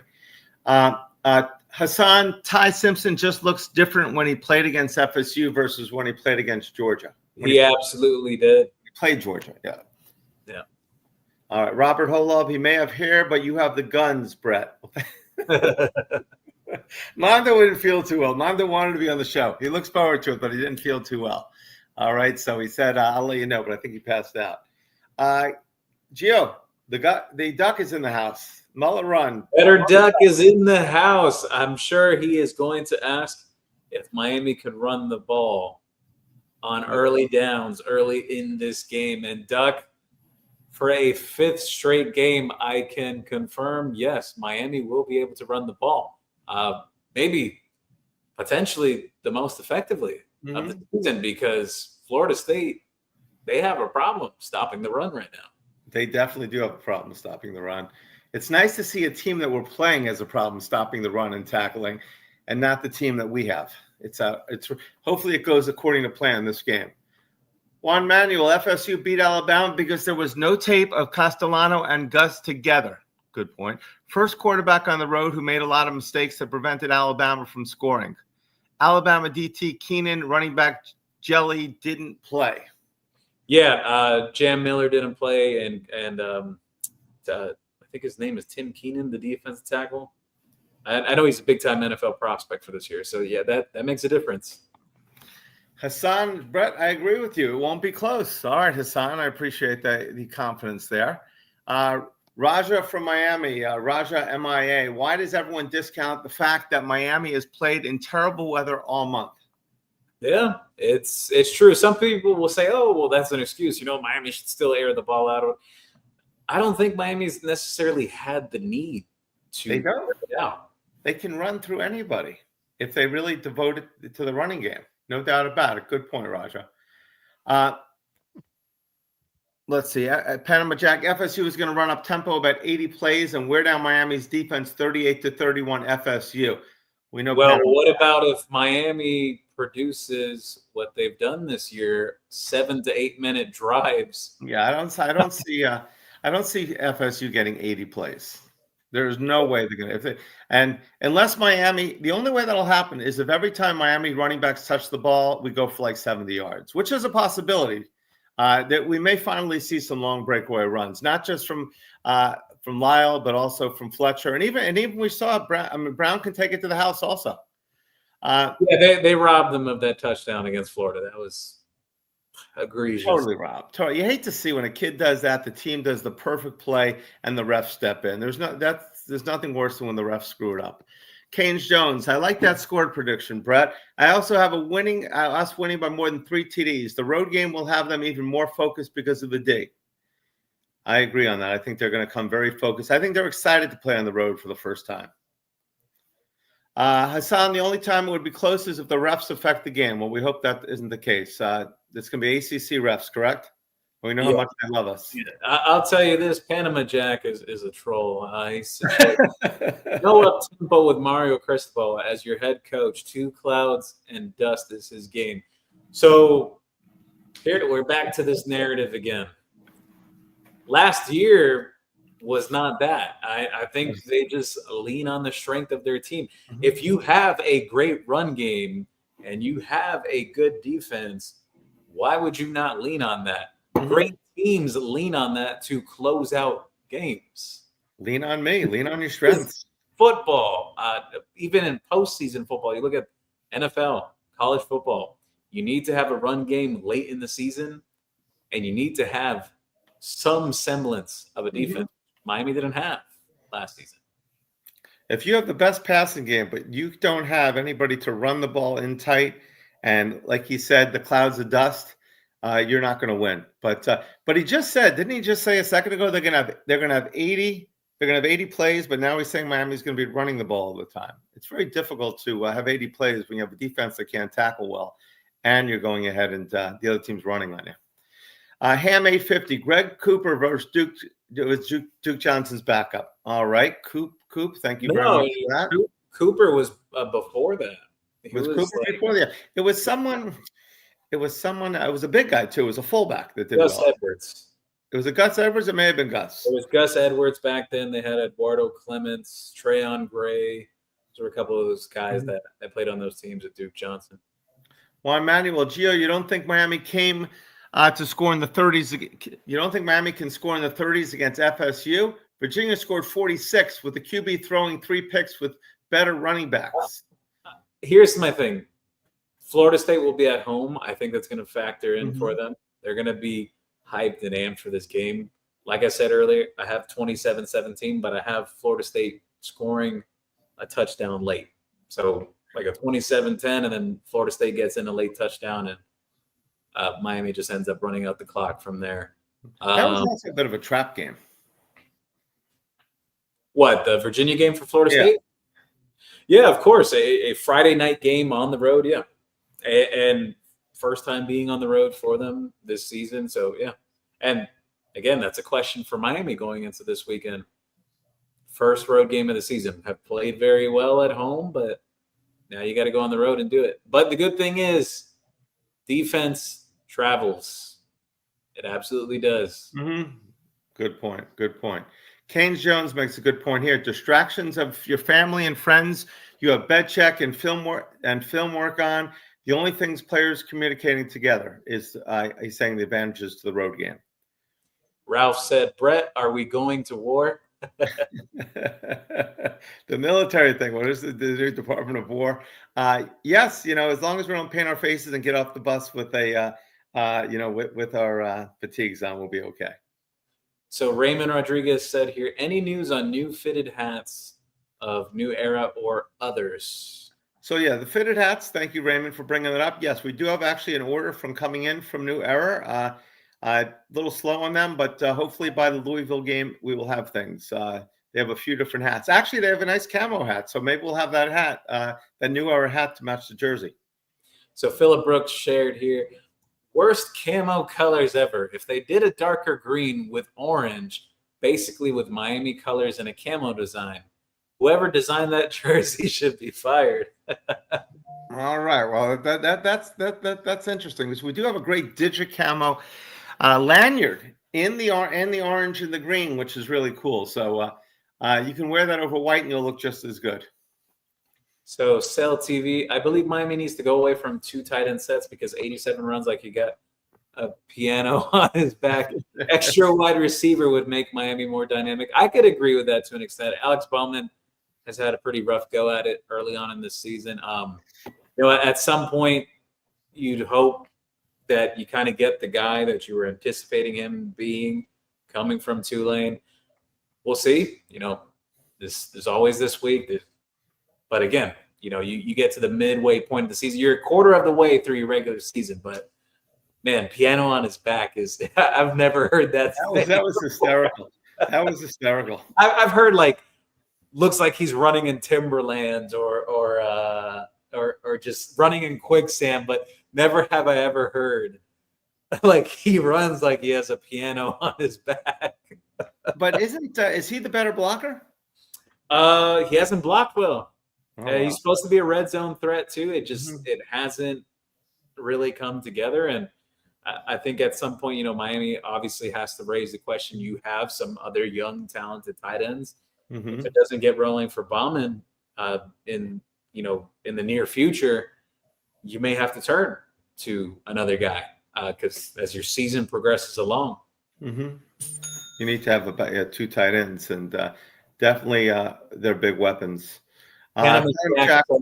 We spotted Virginia 14, so Miami better score 40 plus to win. Virginia does not have the same defense as Miami. Mm-hmm.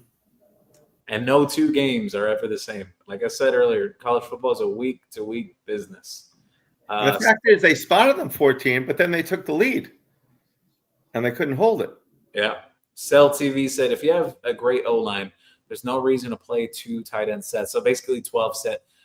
Yeah, in essence, but, Miami has that heavy package up front in the red zone as well. They bring in S.J. Alafai-Tuli in as a fullback. Sometimes they bring in Ryan Rodriguez, the offensive lineman, as an extra tight end on those plays. So they got different wrinkles and whatnot. But I do agree with that to an extent. That would be kind of nice to see a little more of the 3-4 wide sets, considering the personnel that Miami has. But you have 2 excellent tight ends, New England Patriots, which I was not a fan of. They use 2 tight end sets very well, obviously. That's what their tight ends seem to be their best receivers. Leaving for Tallahassee tomorrow. Need to put belt to ass on Saturday. Got too many FSU in-laws. Blue from YouTube. Well, Blue, I agree with you. We don't want anyone to be FSU. We want them to be FSU Blue, and not you to be Blue FSU. Steve shared here from YouTube. NC State averaged 6.2 yards per carry against Virginia. Miami is a whole other ballgame. Yeah, Miami has one of the better run games in the entire country. I know, yes, Florida State leads the country with 20 rushing touchdowns, but you have to consider the context, who they played in 2 out of their 4 games. It's easy to put up 70 points when you play Kent State, who's one of the worst FBS teams in the country, and East Texas A&M, who no one even knew the program existed until the week of. How would you compare the FSU defense to the Florida and Notre Dame defenses? I think Notre Dame's the best defense of all those groups. Florida does not get enough credit for what they have. I'll be honest, their defensive line played better than I anticipated in that game, actually, because they were missing like 1 or 2 key guys. They were missing Gums. They were missing the D tackle, Caleb Banks as well, 2 key guys on their line, and they still had a pretty decent game up front, actually. I'll be honest about that. So I think Florida has a better secondary than Florida State. I think they have better linebackers, and I think their D-line's better too. I'm not even trying to be funny here. I'm just objectively speaking, because I know what each of these rosters have. I've checked it out through the preseason, heading into the season and everything, where they acquired these guys from, whether it was transfer portal or high school. Even the transfer guys that Florida State got at linebacker, they haven't gotten the job done. It's a very big question mark Florida State has. And you're going up against a team like Miami that can power run. You're going to have a long night if you can't tackle again. I'm trying to understand that. He's saying that we're vulnerable, what Florida proved when they scored their only TD of the game. They were fantastic that drive. They were. The other 7 were. Well, let's be honest, though, Brett. If they don't call back the phantom non-progress, like the 20, the 50-plus yard touchdown from Marty Brown that should have been a touchdown, does Florida even drive the field? We're 3 scores ahead, and they have to throw the ball. And we saw how that was going. Yeah. They could not throw the ball at all against us. Steve said, all 22 film of FSU versus Virginia shows your D is soft. Hassan shared here, Gio, I believe the problem with JoJo is trust. I don't think the coach truly trusts him. Well, again, like I was mentioning earlier, that trust factor between a quarterback and his receivers, he hasn't played a lot yet. So do I think he can make a splash play or two? Yeah, he has the talent and ability to. He's shown it, even with Beck himself before in the past, early on in camp. But trust factor, hasn't played a lot of games, so I'm not expecting him to come into his first game of the season and get 7 or 8 catches and catch 2 touchdowns and break the game wide open.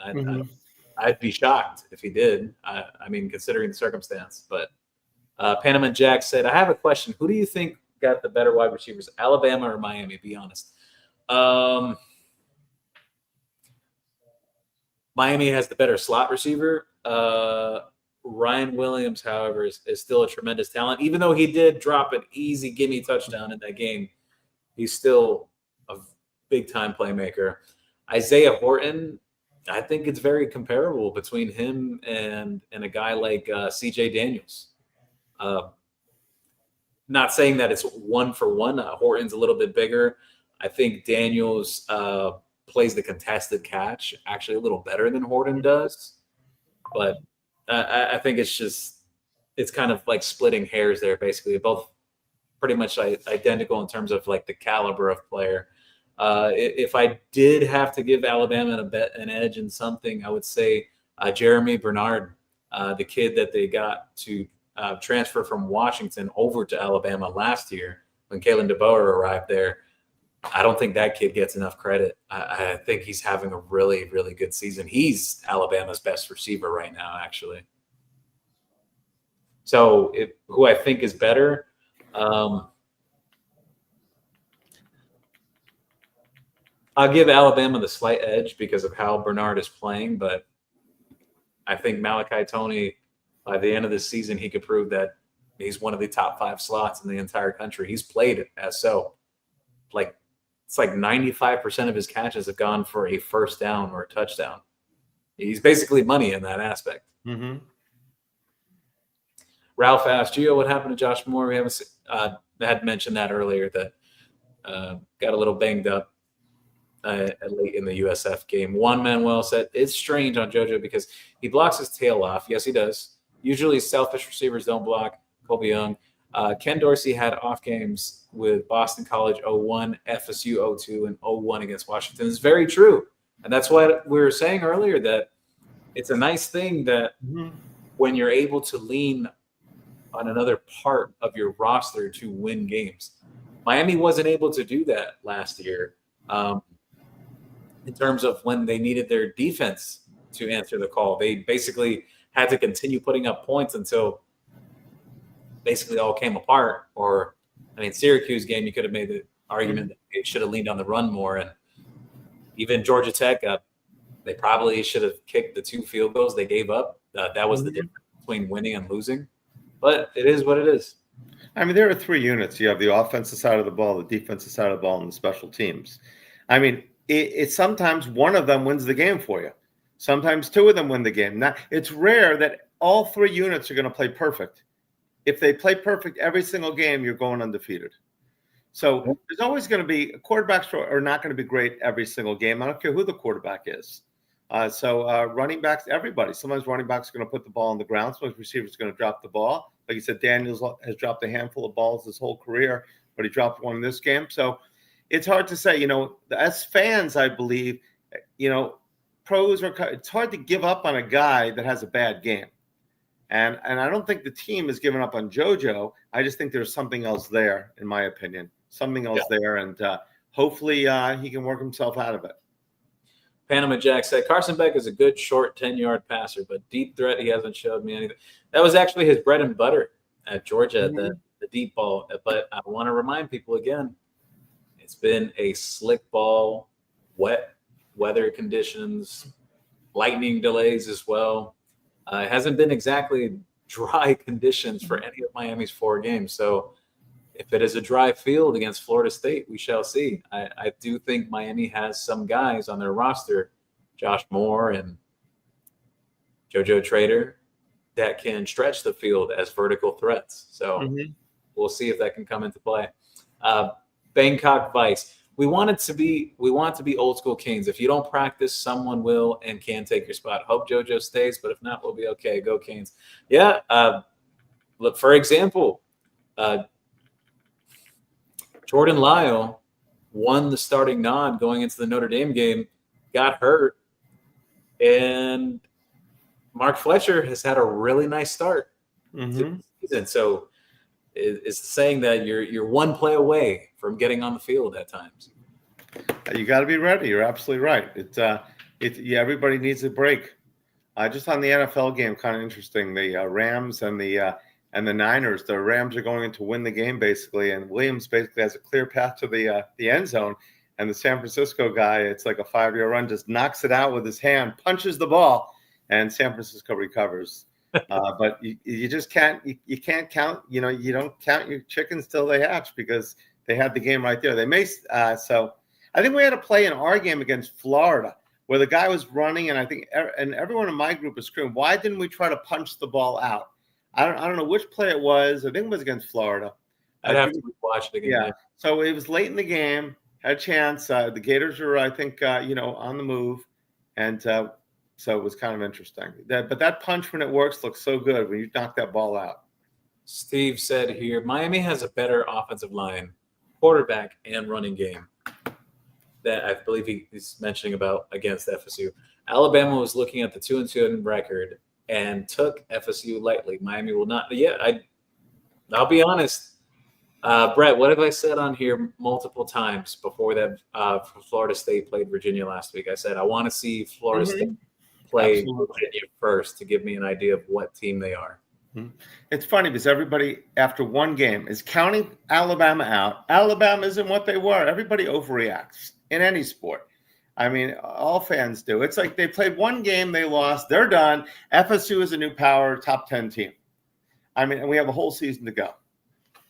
Panama Jack says here, Steve, no, sir. Alabama felt the pressure of playing in Doak when FSU is playing with their hair on fire. Miami will experience the same. I'm going to give credit here to actually what Panama Jack is saying. I do expect that environment to be very rowdy. I do think Florida State will be juiced up going into that game. I don't think it's going to be a dead crowd at all. No, they're going to be up for it. This is their championship for right now. I mean, it's a long season still, but we've got the best of them. So the thing is, for them to make it to the ACC game, because the way Georgia Tech's schedule shakes out, they cannot lose this game. Yeah, if they lose, must win. You're right. Yeah, puts them back 2 with the loss. It puts us back 2. They're back 3 on us pretty much because they've got 2 losses and the tiebreaker they lose to us. Yeah. Do they play FSU this year? I mean Georgia Tech? No. All right. So predict just skates by. Bangkok right. asked, is that $20 uni on the CanesWear website? He's asking about the parlay jersey. The parlay jersey, yes, it is on the website. It should be there. You can look, and it's in our clearance section. I think it's $20. While Gio takes the next one, I will check on that, see if we still have it. You can't trust the player if he's always hurt. I hope that's not JoJo's bad mojo. Juan Manuel, can we get a Bella Danger as a water girl to lift the players' spirits? Oh man, Ed Sanchez. The performance of this team that I have witnessed with my own eyes has eased my stress level. This team will be prepared. I agree. I don't feel that there has been a moment this year where Miami hasn't been prepared going into a game. They've started strong in every single game. So again, you want to see what happens if they get a little bit of adversity or whatnot along the way, but so far so good. Slug Bruce, who is the best cornerback to put on FSU wide receiver Robinson? I mentioned earlier Xavier Lucas. Bangkok Vice, no snap penalties and get us behind the sticks. That's a killer. Yes, they absolutely need to clean that up coming out of the bye week, especially the issues that Brockermeyer is having up front at center. That's happened in the last 2 games. To answer that question from Bangkok Vice, it looks like there's only 4X. We had quite a bit of those. It looks like only 4X. There could be another size around, but right now it shows sold out of everything but 4X. So if you're a 4X, let me know, and we'll make it $20 for you. I'll take a look in the store, and I'll check for next week if we have it in stock, or send me a message, and I'll check if there's one around. Send me a message with your size, and that'll be great. Juan Manuel shared here. If FSU brackets Malachi Tony, Elijah Lofton, and Marty Brown should be open for Beck. Is number 27 Barker going to play? Yes, Ashland Barker, he had got banged up in the last game for Florida State. And the funny thing is, the guy behind him, Shaheem Brown, has actually been a pretty decent player for Florida State in the past. Some of their people in their media actually were surprised that a walk-on guy beat out Shaheem Brown for that job. So I want to check the injury report again. I don't think I saw Barker on there, actually. Well, he's questionable for the game. Ashland Barker is questionable for the game. And one of their linebackers is questionable as well, Caleb Levy. Let's see here. Juan Manuel. Will Cam Pruitt or Kellen Wiley Jr. be used for his speed? Chroma only runs. He doesn't block catches when he is in. I think a game where you may see a guy like Cam Pruitt in more, because they do have certain packages for him, is a team that spreads it out more. So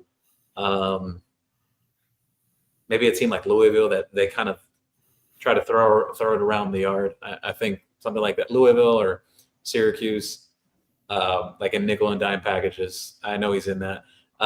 Peanut. I'm just going to say Peanut because I'm not sure. Peanut Eatable, I'm guess he was trying to write there. All right.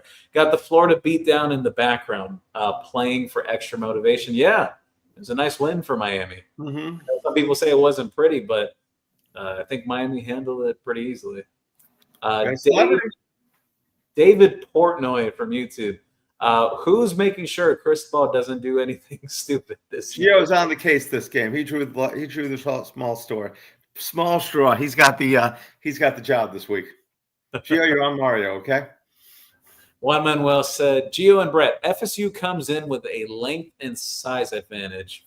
5'10 QB, 6'2 starting tight end, 6'2 center and guard. Squirrel White, that's the slot receiver, 5'8.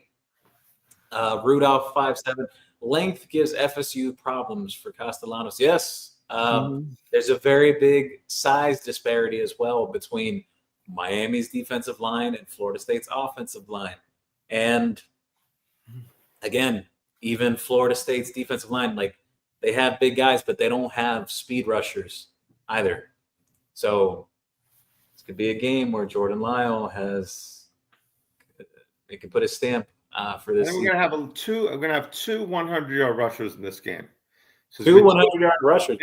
Maybe all three, but we're gonna have they're gonna be running through them. And they're going to get the great news is I don't even see how they're going to tackle Brown because they're not great at tackling, and he doesn't go down easily. Fletcher doesn't go down easily either. So I think we're going to run all. I mean, I don't care if we run the ball; it doesn't matter. Just win. I don't care if it's Beck throwing for 300 yards, it's Beck throwing for 100 yards. Just win. Yeah. Charles from X reposted the stream. Thank you, Charles. Kane Jones said, "We are about to send that bus." Arkansas. Juan Manuel said Gus Malzahn will be 60 in October. Old dude. Yeah, I was right. So you were correct. Old dude, yes. I remember he was in his 40s because back when he was at Tulsa, he was like the OC for Tulsa. And he had like this crazy offense back then at the time where he had like 6 or 7 receivers that had 600, 700 yards each. It was something ridiculous. And a lot of Miami fans were clamoring for him to be like, they wanted him to be the OC for Randy Shannon, but it never happened. They did. Was he the coach at Auburn when Cam Newton was there? Yeah. Well, no, that was, hold on. So that was, he was, yes, with Cam Newton, yes, but the one before him was Chiswick, and they had, who was the QB back then? I remember his last name was Marshall. Yeah. He was like a running quarterback. Juan Manuel said, who are the playmakers on defense for FSU? Barker, the one who actually has made plays, is hurt, may not play. Gio, any inside info of Barker play? So I mentioned earlier, Barker is considered questionable for the game. Shaheem Brown has played a lot of football, the guy behind him, and who most people, Florida State fans and their media, thought would be the starter there instead of Barker, who was a former walk-on. Playmakers for them. Jabril Rawls is really underrated, the cornerback that they have. Jeremiah Wilson has played a ton of college football, the other cornerback, so I think they will present some challenges for Miami outside in the perimeter. They don't have playmakers at linebacker. Darrell Jackson, I know Miami fans have plenty of jokes about him and control him as much as possible, but he still is a good player and someone that Miami has to account for up front on the interior. And anyone else I would mention? Edwin Joseph, he's been a little up and down for them early on in the season. South Florida guy, played at Chaminade Madonna Prep with guys like JoJo and Jeremiah and CJ Bailey and all those kids. I could see him possibly making a couple of plays in this game too, at least from Florida State's side. But yeah, that the short of it basically. Juan Manuel said, "Who has a better defense, USF or FSU?" I'd give the nod to FSU. Really, over USF? Yeah. Taylor West from YouTube. Funny thing is, we haven't seen how good the offense can be due to being able to run the ball and weather being a factor. Also, Lyle, JoJo, and Lofton haven't been on the field at the same time. Correct. We've discussed that here. And Kane Jones agrees with me. I don't care if we crawl the whole game and win. I don't care if we crawl the whole game and win. At the end of the day, it's a W, and Shannon Dawson will use what's working. It's not what an EA Sports coach wants them to do to win. An EA Sports coach. Excellent point. Excellent point. Nothing. Yeah, it's not a video game. That people have to understand. You can't sling the ball all over the yard when it's raining or it's a slick ball. That is very true. Correct. And, is our defense as good as we think it is? Because it's been wet for the other quarterbacks too. Is our secondary going to be challenged if there's no rain? I mean, it goes both ways, doesn't it? Yeah, it does. Hassan shared Panama Jack should share some Keebler cookies with their Keebler elf coach and watch the Lord of the Rings with their Frodo quarterback. Oh, we got another FSU guy here. Wow. FSU fan, William McMillian. FSU 45, Miami 24. In your dreams, Florida State is not going to blow out Miami. You're crazy. And then he commented, tempo schmempo. Yeah, I don't think that's going to happen. Miami is capable of producing 7 to 8 minute drives. Teams that do that, you control the time of possession. You control the pacing of the game. We have what we have not had in a long time. We have an offensive line, all right, which is key. And that is our strength and power running game. So, I mean, if the Canes did not have to throw the ball one time in these games, I think they still could win them. Yeah. So Philip Brooks asked here, what are the uniform colors for Miami on Saturday? The Stormtroopers. White on white. A couple of hours ago, it was what was expected for this game, a big game on the road, top 25 matchup. The classic Stormtroopers look, all white cleats. Actually, we're doing an email tonight. I got to tell Ken, make sure you say white on white. Okay. Yep. Stormtroopers. I think Taylor West said Bauman has been underwhelming. Yeah, and Bauman has not had a good start to the season. Taylor West also mentioned Stormtrooper. Okay. Juan Manuel, hey, FSU has played pretty weak defense last week, which includes Virginia. Yes, I mentioned that earlier, dude. Virginia was not a vaunted defense. They had a lot of problems. Javier Mercado from YouTube. Any Ultra Boost still available in store, Brett? I think we have a few of the white and green ones in stock, but only like one or two sizes. What size are you? James Jones said, Brett, come in tomorrow night and talk and listen to the space that we're having around 6 to 8. Yeah, there's a ton of us, me, Alex Dono, plenty others, the guys from Category 6 podcast as well, and Amon. I believe Amon's going to be there too. We're doing a space on Twitter actually tomorrow.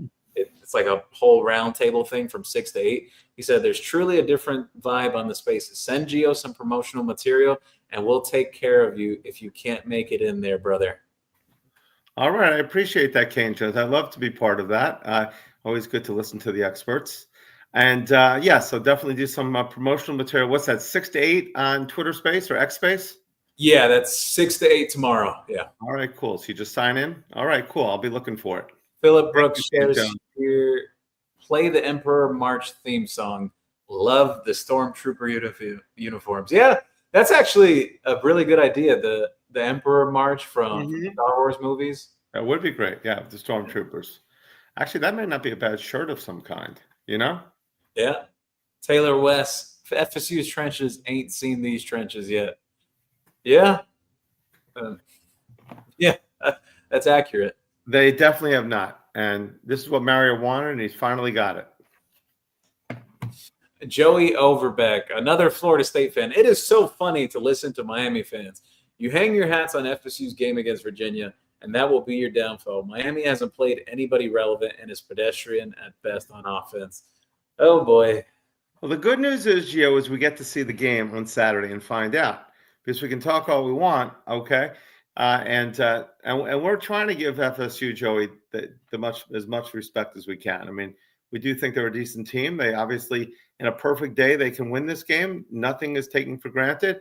But it's hard to say that Miami hasn't played anybody. I know you guys beat Alabama and you lost to Virginia. We did beat Notre Dame, which is 1-2. But at the end of the season, I think they're going to be fine. But one of the reasons why they did lose one of their games to us. Florida, not a bad team, even though I know their record's not that good either. And USF was in the they were what, top 15 or top 20? Yeah. Were they ranked? So really, we played three at one time in the season. All three of those teams were ranked, correct? That is correct. And FSU has played how many ranked teams? Only Alabama. Well, now Virginia's ranked. Virginia ranked after? Okay. Virginia's ranked. So it'd still be 3-2. Granted, we didn't get an opportunity to play. I think this narrative that Miami hasn't played anyone is crazy. I mean, I know the talking point around USF that everyone was going crazy about with USF, they were saying they have the best resume in the country going into week 3, right? Because they had beaten a number 25 Boise State team that just doesn't look the same without Ashton Genty. And they had beaten Florida. And then they came to Miami and all this talk that, oh, they're going to upset Miami and this and that. And Miami blew them out by an even bigger point differential than the year prior. When people say that, oh, Miami's got no offense. Miami played the same team from the year prior and put up more points against them this year. So it's like, it's just kind of funny how that works out. The most dry game Miami possibly had of their first 4 games as well. This notion that Miami hasn't played anyone is crazy. Notre Dame just had a pretty big win themselves recently as well. They went down to the wire with a top 5 team in Texas A&M. It was like, what was the score? I think that was like 41-40, 42-40. That they could have easily won that game. So to say that Miami has played no one, that's crazy. That's crazy, and you're definitely being a homer. I would even say, Gio, that Bethune-Cookman could have been an all-star team of all the players at East Texas A&M and Kent State combined. Bethune-Cookman is better than those 2 teams combined. Did we play Bethune-Cookman this year? Yes, we did. Bethune-Cookman, right. The way you were looking, I'm like, huh? I mean, the FSU fans are rolling in here. B. Ryder says, Miami's not winning in tally. I mean, Miami's done it before. I just want to say, I thank the FSU fans for coming. And I know we got a lot of fans. I know on my X, obviously, because I have a lot of Dolphin fans and Panther fans. So these guys could also root for those teams. But we are drawing very well from the opposite team, which is great, Gio. Congratulations. Yeah, I love it. I love a little trash talk from the Florida State fans. Mike Jeezy said to Joey, to FSU Joey, your downfall is your program, you clown. B. Ryder shared, Beck on the road in 2024, 7 touchdowns, 10 interceptions. By the way, go back and watch the film on those 10 interceptions, my friend. Carson Beck's receivers led the entire country last season in drops and yardage in terms of drops. It was over 700 yards worth of drops. And some of those were the interceptions that were on that column as well. So calm down. Correct. Even this game, he had the 2 interceptions. One of them was off someone's hand, wasn't it? And the other one was it was 2 guys right there in the same area. Oh, I think it was in this game, right? Well, yeah, no, the Florida game, it was – so 2 things came into play there. One, that pass on the run, like if he had decided to plant his feet and throw it, there would have been more zip on the ball. Yeah, that's correct. He was throwing that. He needed to lead that outside just a little more for C.J. Daniels, and he just didn't time it exactly right. It was just that little slight behind him gave enough for the DB Cormani McClain to make a play on the ball. The USF game, one of them was a drop, though. That was the one. Okay, yeah. So it was the USF game. But the one thing I have with Carson this year is he is throwing behind the receivers. He's throwing them a little behind, but I think he's going to get that. But when he hit Malachi in that touchdown, that amazing pass, he threw it way out in front of him. When he caught the end zone, I mean, and he's shown that in a couple other plays that he's done. So I think he's going to be fine. I think it's not a big concern for us. Juan Manuel shares, I'm kind of upset, JoJo, the most talented receiver issue is between the head. We could really use his talent with Beck. Doesn't make sense. It's supposed to be JoJo's year. Well, he's going to play. So have to let it happen on the field. It's just the bottom line. Raf Lopez, JoJo's not about trust or injury. I think something else happened behind the scenes that has been kept under the rug. No comment. I can't talk about that. Joey Overbeck. Oh, I'm sorry, Mike. Did a team who has never won the ACC have something to say? Oh, boy.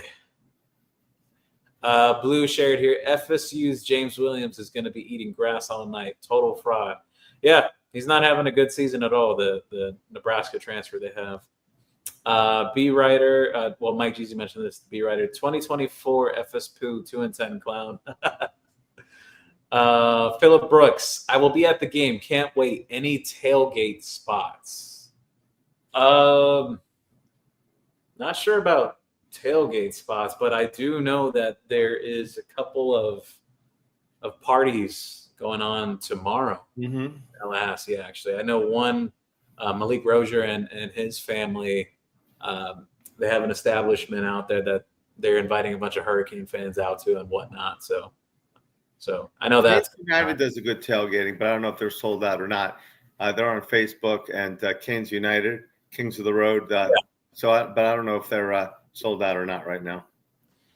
Raph Lopez, what up, Jeezy? Mike Jeezy said, at FSU, Joey, ACC championship or natties, you clown.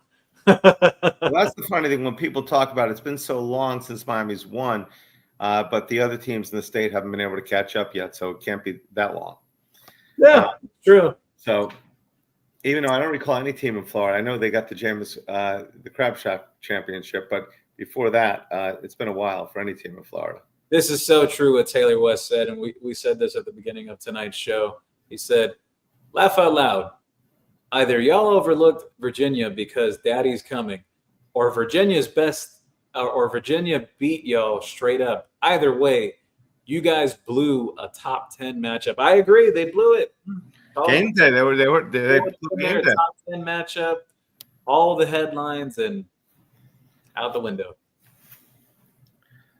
This is their game that they need to win. I see so many people on X thinking that it doesn't matter, that they're not giving Miami any credit. That it's going to be because FSU lost, they're going to come in and play twice as hard and twice as good, and now we're not going to take them seriously. I find that while I do think it is possible that FSU can win the game, I believe Miami's going to beat them pretty badly. I don't think it's because they lost the game that they're going to play better against us. Joey Overbeck shares, Florida State did go 2-10, and in that same season, Miami had its best season in a period of time that spans 3 separate decades and still couldn't win the ACC. No, because Miami had a pretty good season in 2017 as well. And if you're counting by decades, it's not 3 decades, actually. Can you do math? But you know, the past is the past. It really doesn't matter. What matters is what's going to happen Saturday. Who's got bragging rights? That's what it's all about. We saw all the Florida Gator fans saying how Lagway was the best quarterback. He's just better, as good as Ward, and they're going to be so great, and they're going to destroy us, and they're best here in a long time. And we saw the USF fans saying the same thing. So we know what happened in those 2 games. Just there's so much banter back and forth with Miami fans here. Just enjoying the FSU cope. Joey Overbeck shared, Mike, that isn't a rebuttal. When you put facts in front of Miami fans, your reply is always, your program is trash, hater. Laugh out loud, blah, blah, blah. None of your wins against FSU in modern history relevant. That's not true. That is not true at all. Mike Jeezy, go and win 2 more natties, bro. Trash program. Oh, man, the comment section is just filled with this. I don't think it's cope. I think y'all know as FSU is better than you will admit. Look, I'll be honest here. I said it after Florida State did beat Alabama that they are better than I had anticipated them to be. But yeah, absolutely, they beat Alabama. Yeah. It doesn't matter if Alabama wasn't ready or not. You beat them, and you beat them bad. I mean, it's crazy how the rankings come. I think Alabama's higher than FSU now. And who else? Someone's higher than Virginia. Obviously, FSU's higher than Virginia. So head-to-head doesn't seem to count anymore in these polls. B. Ryder said, FSU 16 times. Yeah, right. I think Florida State have they been in it 16 times? In football, no. In football, that's got to be 6 times. I don't even. Is it even 6 times? Yeah. They have not won the ACC 16 times. Clemson's won it almost every year, except for the Winston years. Clemson's won it seems like every year. The last 10 years, they won it every year. Yeah. Well, that and then the other thing, that's not even true. Miami 0-20. Miami has won the ACC in basketball as well. That totally inaccurate. Get your facts straight. Oh, is he talking base? Is he adding baseball in there? I don't know if it's. Is he adding all sports or? Well, Miami has won the Yeah, ACC. Miami has one, so he's got to be talking football only. Have we even been in the ACC for 21 seasons? Yeah, we probably have. You have to go back to 2005 or 6. I think it was 2004 when they went into Yes, the ACC. he may be right on that one. So, but it's hard. FSU did not win. Wait, FSU's won the ACC 16 times? We have to ask a rewrite. No way. No, they have not won the Clemson's ACC. won it so many times. Clemson's what, like 8 out of the last 10 or something? Yeah. Virginia won it? Yeah, so, there's no way. Yeah, but I know for a fact that Florida State has not won and at least in football, they have not won the ACC 16 times. That's you know what? Actually, I'm going to look it up right now. All right, be ready. You're making Gio check the record book. Florida State. While Gio's looking, remember that we're sponsored by CanesWear, the spot Miami fans shop, and all South Florida sports fans. We got the big game this weekend. We do have the military uniforms, which people are about 90%. Oh my God! I just figured this out. I know why he's saying this, and he actually got the number wrong. It's 17 for FSU. I totally skipped my mind. FSU's been in the ACC since 1991. How are you going to compare? Oh my God! And guess 34 years. Yeah, and B. Ryder, here's my rebuttal to that. You always talk about like Miami in the past and whatnot. Majority of those ACC championships, yeah, Florida State dominated in the 90s. They had a really good run in the 90s. That's no one can refute that. But you're talking about Miami joining the ACC around, it was 2004. FSU's been in there since 1991. Majority of their run was in the 90s that they did really well. And then some of the early 2000s. For the last 20 years, how many ACC championships has Florida State had? You could really only count like Jameis Winston year and then Jordan Travis. Outside of that,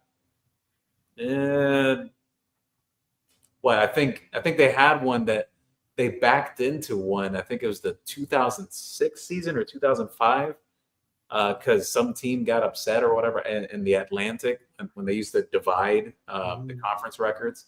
But for the last 20 years, Florida State does not have that many. It's, like this guy was making it seem like Florida State has 16 in the span that Miami's been in. I'm still amazed that I didn't realize they got in there in the early 90s. So that's when they were one of the dominating teams in college football. Yeah, it says here the Seminoles joined the ACC in 1991. That was also what happened in 1991. Who won the championship?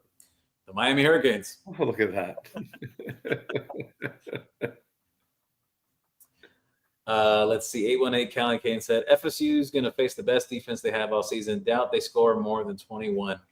Juan Manuel Gio, can you let people know that the rain versus Florida game was harder than it looks on TV? Yes, it was. I was down there. It was actually pouring at times. I know. The fans, myself in the stands, did not get wet, but it was soaking. I mean, the weather was the worst. That was probably the worst weather we've had for any game so far. Yeah. Raf Lopez says FSU has maybe 2 players that would start in Miami's trenches. Says a lot. I think only one, at least on Miami's defensive line. They only have one guy that could potentially start, not for sure. Joey Overbeck, I'm playing with you, Mike, with facts, and you don't want to play. Taylor West had a good point there. FSU had a number in the 2010s. I'll give them that, and only got one title to show for it. We did lose the recruiting war because of the probation for nothing. That we basically put ourselves on a self-probation. The Nevin Shapiro thing. No, it definitely wasn't as bad as other teams did. But you're correct. Those were some down days. I'd like to know how good Golden would have done if he didn't have that on him. Because he took over, and the first year he took over, I remember going to the Riverside Hotel listening to speak. I said, this guy's pretty good. And then the next week we're on double secret probation. Animal House, if you guys haven't seen the movie, check it out. Lee Ryder says FSU snaps the ball every 15 seconds. No rotation for your defense, stuck with your personnel. Okay, again, I got a rebuttal to this. What are you going to do if Miami produces 6, 7, 8-minute drives, which they have done this season. How many plays do you realistically think Florida State's going to get off in this game? I mean, they're not going to have 80 plays. I'd be surprised. I'm going to say that if you were going to bet on one side of the ball, the Hurricanes will be more dominating on offense. Okay, I think Florida State may get a few plays in there on offense, but our offense, I don't see FSU being able to stop us. And I do think our defense has been our MVP this year, the way they swarm. So, I mean, we could lose any game, but this team, I think, is different from the top down. B. Ryder said, Miami hasn't faced a real offense yet.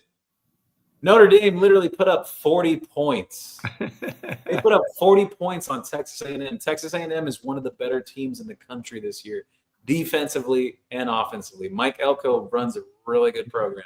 He's totally turned around the Aggies. They're a threat this year with Marcel Reed at quarterback and the receiver. Didn't they have their all-world running back too? Wasn't he like generational superstar, the running back we played against? Totally shut down.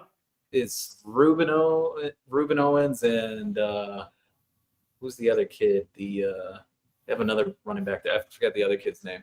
But Texas A&M's got a good team. How are you going to say that Notre Dame doesn't even have enough? Notre Dame put up 40 points on Texas A&M. Crazy. But really hang your hats on the Virginia. Oh, my God. This is just getting annoying now at this point. It's just all Florida State fans. Just hold on. Let's get to the real questions. I think there's a few more. Here we go. Kane Dog 1. Do you think that FSU will stack the box against the run? Do you think they'll try to stop the run? Is that their first priority? I think they'll try to, but they have not been very successful at stopping the run. So we'll see. Their linebackers have to make a total 180 from how they've played. This is funny. Y'all manifest your own hype. Dallas Cowboys of the NFL.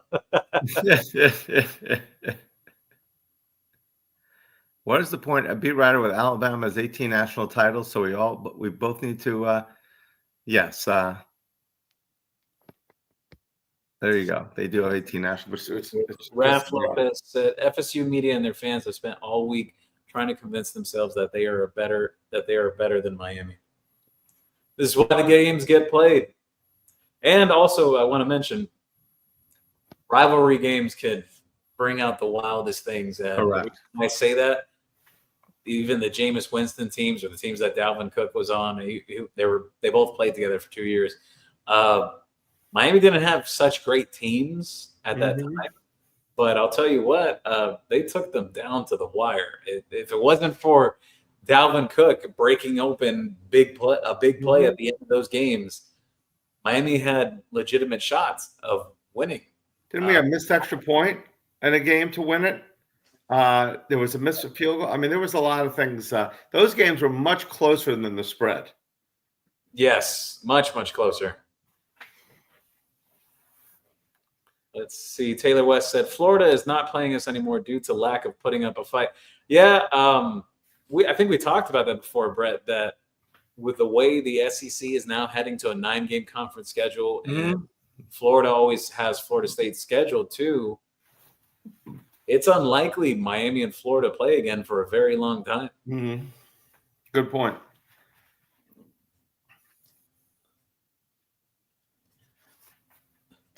Kane Jones said, Gio, I'm glad you used some alcohol pads for that mosquito bite. Yeah, I had a really bad mosquito bite. B. Ryder said, born and bred a Seminole since 1978, bleed garnet and piss gold, strike up the band and plant the spear. Oh, my God. 818 Callie Kane said, 36-33, Miami owns FSU. 95-99 and 10-16 was period when we were on probation. So if we weren't, our lead in wins would have been more. That's true. People forget that the probation era for Miami. I mean, I think if we call Bobby Biden right now, he'd explain that Miami has been a big thorn in FSU's. I got cut off. I was saying something, but not by you, but I got bleeped by the audio people. I agree with this comment. Taylor West said, Miami's going to keep FSU's offense off the field. I think so. I think Miami's shown that they're capable of stringing together long drives, and they've been able to do so consistently throughout the year. That's going to be a challenge for Florida State. Florida State fans are saying, oh, well, Miami, you're not going to be able to rotate on defense because we snap every 15 seconds. Mm-hmm. But what happens if Miami gets a stop or they get you to go 3 and out, they get the ball, and they go drive down for 6, 7, 8 minutes? That's controlling time of possession, controlling the pace of the game. Didn't we? What was it? Brett Lashley was our offensive coordinator when we're snapping the ball 60, 70 times. Yeah. But it's not about the amount of times you snap it. It's about the quality times you snap it. I mean, if our defense is so much better than any defense they face, our defense has an opportunity to do something big on every one of those snaps. I see Joey Overbeck. You may have read that, but he says he lives in reality. I can admit Miami has a good team and is capable of winning on Saturday, but I don't believe they win this game. Too many things working against them. Well, I appreciate that. I don't know what's working against them. And this game, rivalry game, like you said, Gio, can go anyone's way. It doesn't matter. Miami, Ohio State, Michigan playing. I mean, Iowa State, Oklahoma, Texas, Oklahoma, Nebraska. Any of those games, Penn State, Pittsburgh, Georgia Tech. I mean, look at this. Anything can happen in any of these games. So it's going to be I just believe Miami's in a good position to win this game. But we'll find out in just 2 days. 2 days from now. Right? Yeah, 48 hours. In 48 hours from now, everyone will know who's the better team of the two. All this at this point is just talk. That's right. Hassan shared, Gio, I haven't heard FSU is going to have a lot of recruits at their game, like Miami had against Notre Dame and Florida. Their Keebler Elf coach is not that confident. Well, the one thing that is true, Mike Norvell has had struggles in terms of recruiting the high school level. That's been very much the case. He's done well with the portal in the past, but they haven't had a lot of success through the high school ranks. So that's why I say it's a pretty big game for Miami in terms of recruiting territory. You beat Florida, and their coach is likely going to get the can, and you beat Florida State again this year. It kind of drives home the point that Miami would be the premier program in the state. Mm-hmm. Let's see. Be back-to-back years of state champions if we win it. We got a cool shirt coming out if we do. We haven't printed it yet. Don't worry. Let's see here. Raph Lopez said, I think Miami wins convincingly and makes all you Karens shut up.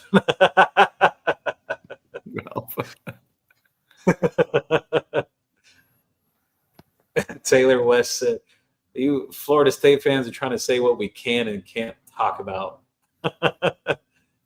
FSU Karens, always complaining and crying. Oh my God.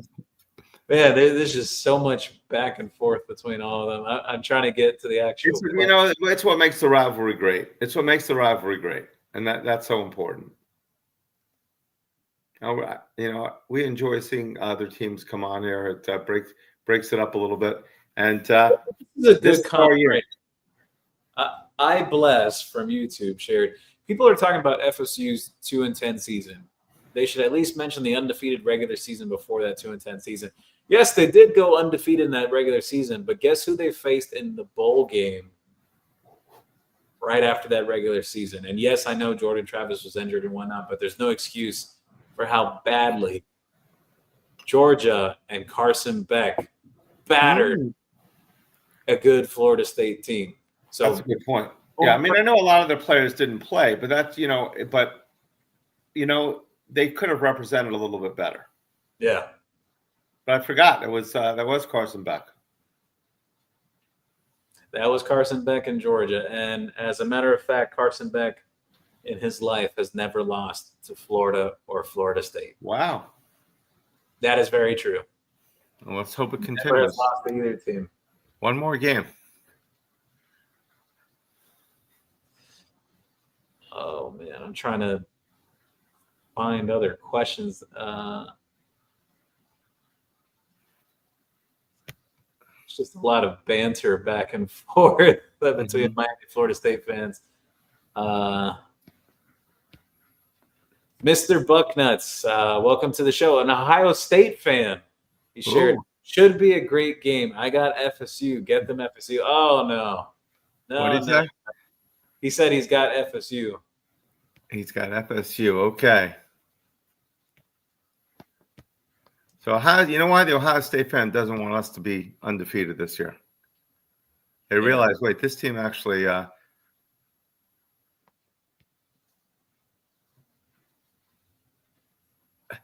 Wait, this is a lie right here. B Writer said FSU had the #1 DB class on 2024. 5 of the top 20 DBs in the country, and the #1 DB portal class of 2025. No, Miami had the #1 defensive back portal class. They literally signed 5 guys that were blue chips out of the transfer portal to their secondary this year. What are you talking about? Brett, I can't deal with these Florida State fans. It's funny because somebody here, B Ryder said, Miami has 5 titles, FSU has 3, Florida has 3, Alabama has 18. What does Alabama have to do with the conversation? I mean, the New York Yankees have 27 World Series championships, but they're not part of the conversation either. Yeah. So it's, Alabama has as much in this conversation with their 27 titles as much as the Yankees or the Celtics or any of those dominating teams. Miami, when they won their 5 championships, they won from 1983 to 91. They won 4 of them, and we played in every single year. And yes, Florida State, a few wide lefts, a few wide rights. They could have had it, but it was Miami. And that's really what set the rivalry in motion, the great rivalry, which it is. So I'd like to say I'd like a close game, but I hope I'm right with my 41-17 prediction. Yeah. We do have a lot. This could be a record for comments. Here it is. Ant Lau shared it here. Since 2004, Florida State, since I think it's 2004, Ant Lau shared 6 times Florida State won the ACC in football. Since when? Since 2004. So that's over 20 years. So that's still not bad. Better than us. Yeah. I'm not going to say that we've been great in the ACC. We were supposed to dominate. I mean, we were the best Big East football team ever. That's for sure. And we were an amazing independent team. But the fact is we haven't won. But you know what? We're getting ready to. That's what the best is yet to come for the Miami Hurricanes. You know what? Canes Jones brings up a great comment here too. He said, that's their go-to line. Miami doesn't brag about their Big East titles. It's about national titles, not individual achievement. Very true. Correct. And B Writer said 5-star DT Kevin Wynn. Kevin Wynn was not a 5-star. I literally follow recruiting very closely. You guys are embellishing the truth for FSU. Embellisher. Right next to Daryl Jackson, 6'5", 330. Great that he's back, but it's first game back, and you got to play Miami. That's a task in itself. Juan Manuel said, B Writer, did you enjoy your 2-10 with your 5-star stud DJ Ungalele, the best preseason D-line ever? I remember that. They said that last year before the season started. They said, oh, Florida State has the best defensive line in the country. Mind you, 2 of their best guys on that defensive front, they're now at LSU and Oklahoma, and they're actually having better seasons with those programs than they did with Florida State. So I think it says a lot. It's a final. San Francisco in overtime beats LA. My buddy David Magnuson, huge Ram fan since we were kids. If you listen to Dave, sorry about the loss tonight. Rams should have had that game. New King God shared here. I was just listening to an FSU podcast, and they said that Daryl Jackson and Daniel Lyons would start for Miami, and Miami has no real talent at defensive tackle, just Jags. That's not true. Miami has an NFL prospect in David Blake. They have Ahmad Milton, who's having a really good season. Justin Scott. He's not even really fully developed. Justin Scott as your third guy. Yeah, exactly. That's pretty. I don't think anybody has I know we're Canes fans and we're homers at times, but I don't think anyone has the ends that we have. I said it before the season started. I thought this group of defensive ends would rival our best defensive ever. which was probably Stubbs in that group. But we've dominated. We've had the greatest defensive tackles in college football, but defensive ends have not been our, we've not been as highly rated. But this year, I think is possibly going to be our best defensive ends ever. And we could have one of them drafted, not only top 5, could be the number 1 pick in the whole draft. That's very true. Canes Jones said, we've played the fastest offense in the league. USF. Yes. USF runs more plays than anyone. In that game, I think it was that game, the announcer couldn't even get the call out. And it's third, and then he's got to go right to the play. They were beating the announcer. It's third. He couldn't even get down. And they were just going so fast. Papa Cool said 55 in Arkansas. Yeah, Notre Dame had put 55 on them. Forced Sam Pittman out of Arkansas. And Mr. Bucknose shared here, Buckeyes, number 1 defense in the nation, going back to back. He is correct on that, actually. At least in Ohio State, the Ohio State fan is being honest. Ohio State does have the best defense in entirety in the country right now, just overall. No, the Ohio State's defense is legit. It's definitely formidable. That's I would not be surprised this year to see Miami and OSU square off at the end. Did you imagine that? Yes. I know. I've got a Buckeye somewhere in my house. She's rooting for the Canes this year. She's guaranteed me it. Juan Manuel said, Tony White, your defensive coordinator, if you asked to choose honestly, Montman, Blay, and Scott over Darryl Jackson just on consistency alone.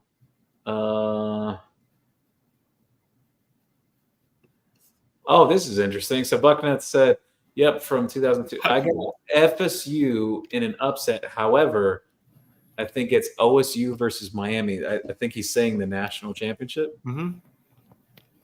That would be great.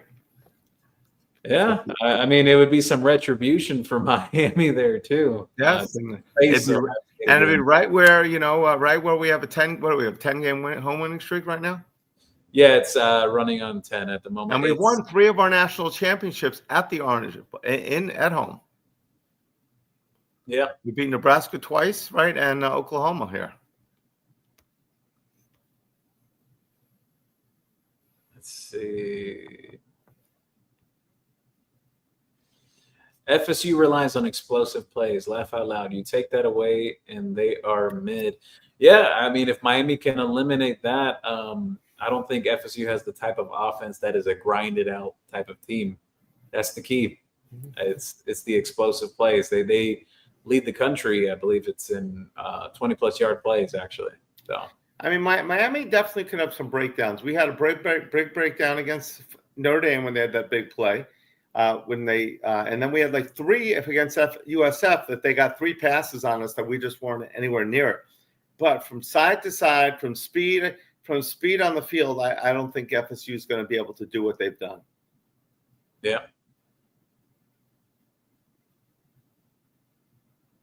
Speaking of Mr. Bucknuts, I was at Buc-ee's for the first time. The wife and I went to St. Augustine for a few days, and I was at Buc-ee's. I've never actually been to Buc-ee's before. How is it? It was actually really cool. I love it. I think they have like a CanesWear mentality when they're cutting the food and they're making the sandwiches right there. They're all saying things. It's a great atmosphere. So it was excellent. It was a really cool experience. So Mr. Bucknuts, he mentioned earlier that he said that that Miami and Ohio State, he believes they're the 2 best defenses in the country right now. And Caden Curry and Reese is unreal. Bain is a monster for y'all. Yeah, Ruben Bain is an absolute monster. That's very true. And he is right about Caden Curry. Ohio State has a defensive end right now. Mm-hmm. Really, really impressive, actually. No, their defense is special at Ohio State. They had like 3 sacks in their most recent games. Really, that would be a defensive battle. OT rematch that would feed families. Yeah, absolutely. That it would do well for TV ratings too. The headlines for it. Oh, amazing! In a perfect world, the Canes will play. We play 2 games. So we play in that Orange Bowl game, and we play in the championship game. Yep. The road couldn't be any better this year. Gio Kane shared, my 49ers just took care of business. Now it's time for my Canes to do the same thing. I'm for that. Juan Manuel shared Beck is 1-0 versus FSU. That is correct. That was that bowl game where they blew out FSU. There was no reason why Florida State should have got them blown out like that. That was just not good. Let's see. Raymond Rodriguez said that Mike Norvell got confused with his EA Sports college football recruiting. Yeah. Let's see. So B Rider says they're going to be sold out at Doak. 75,000.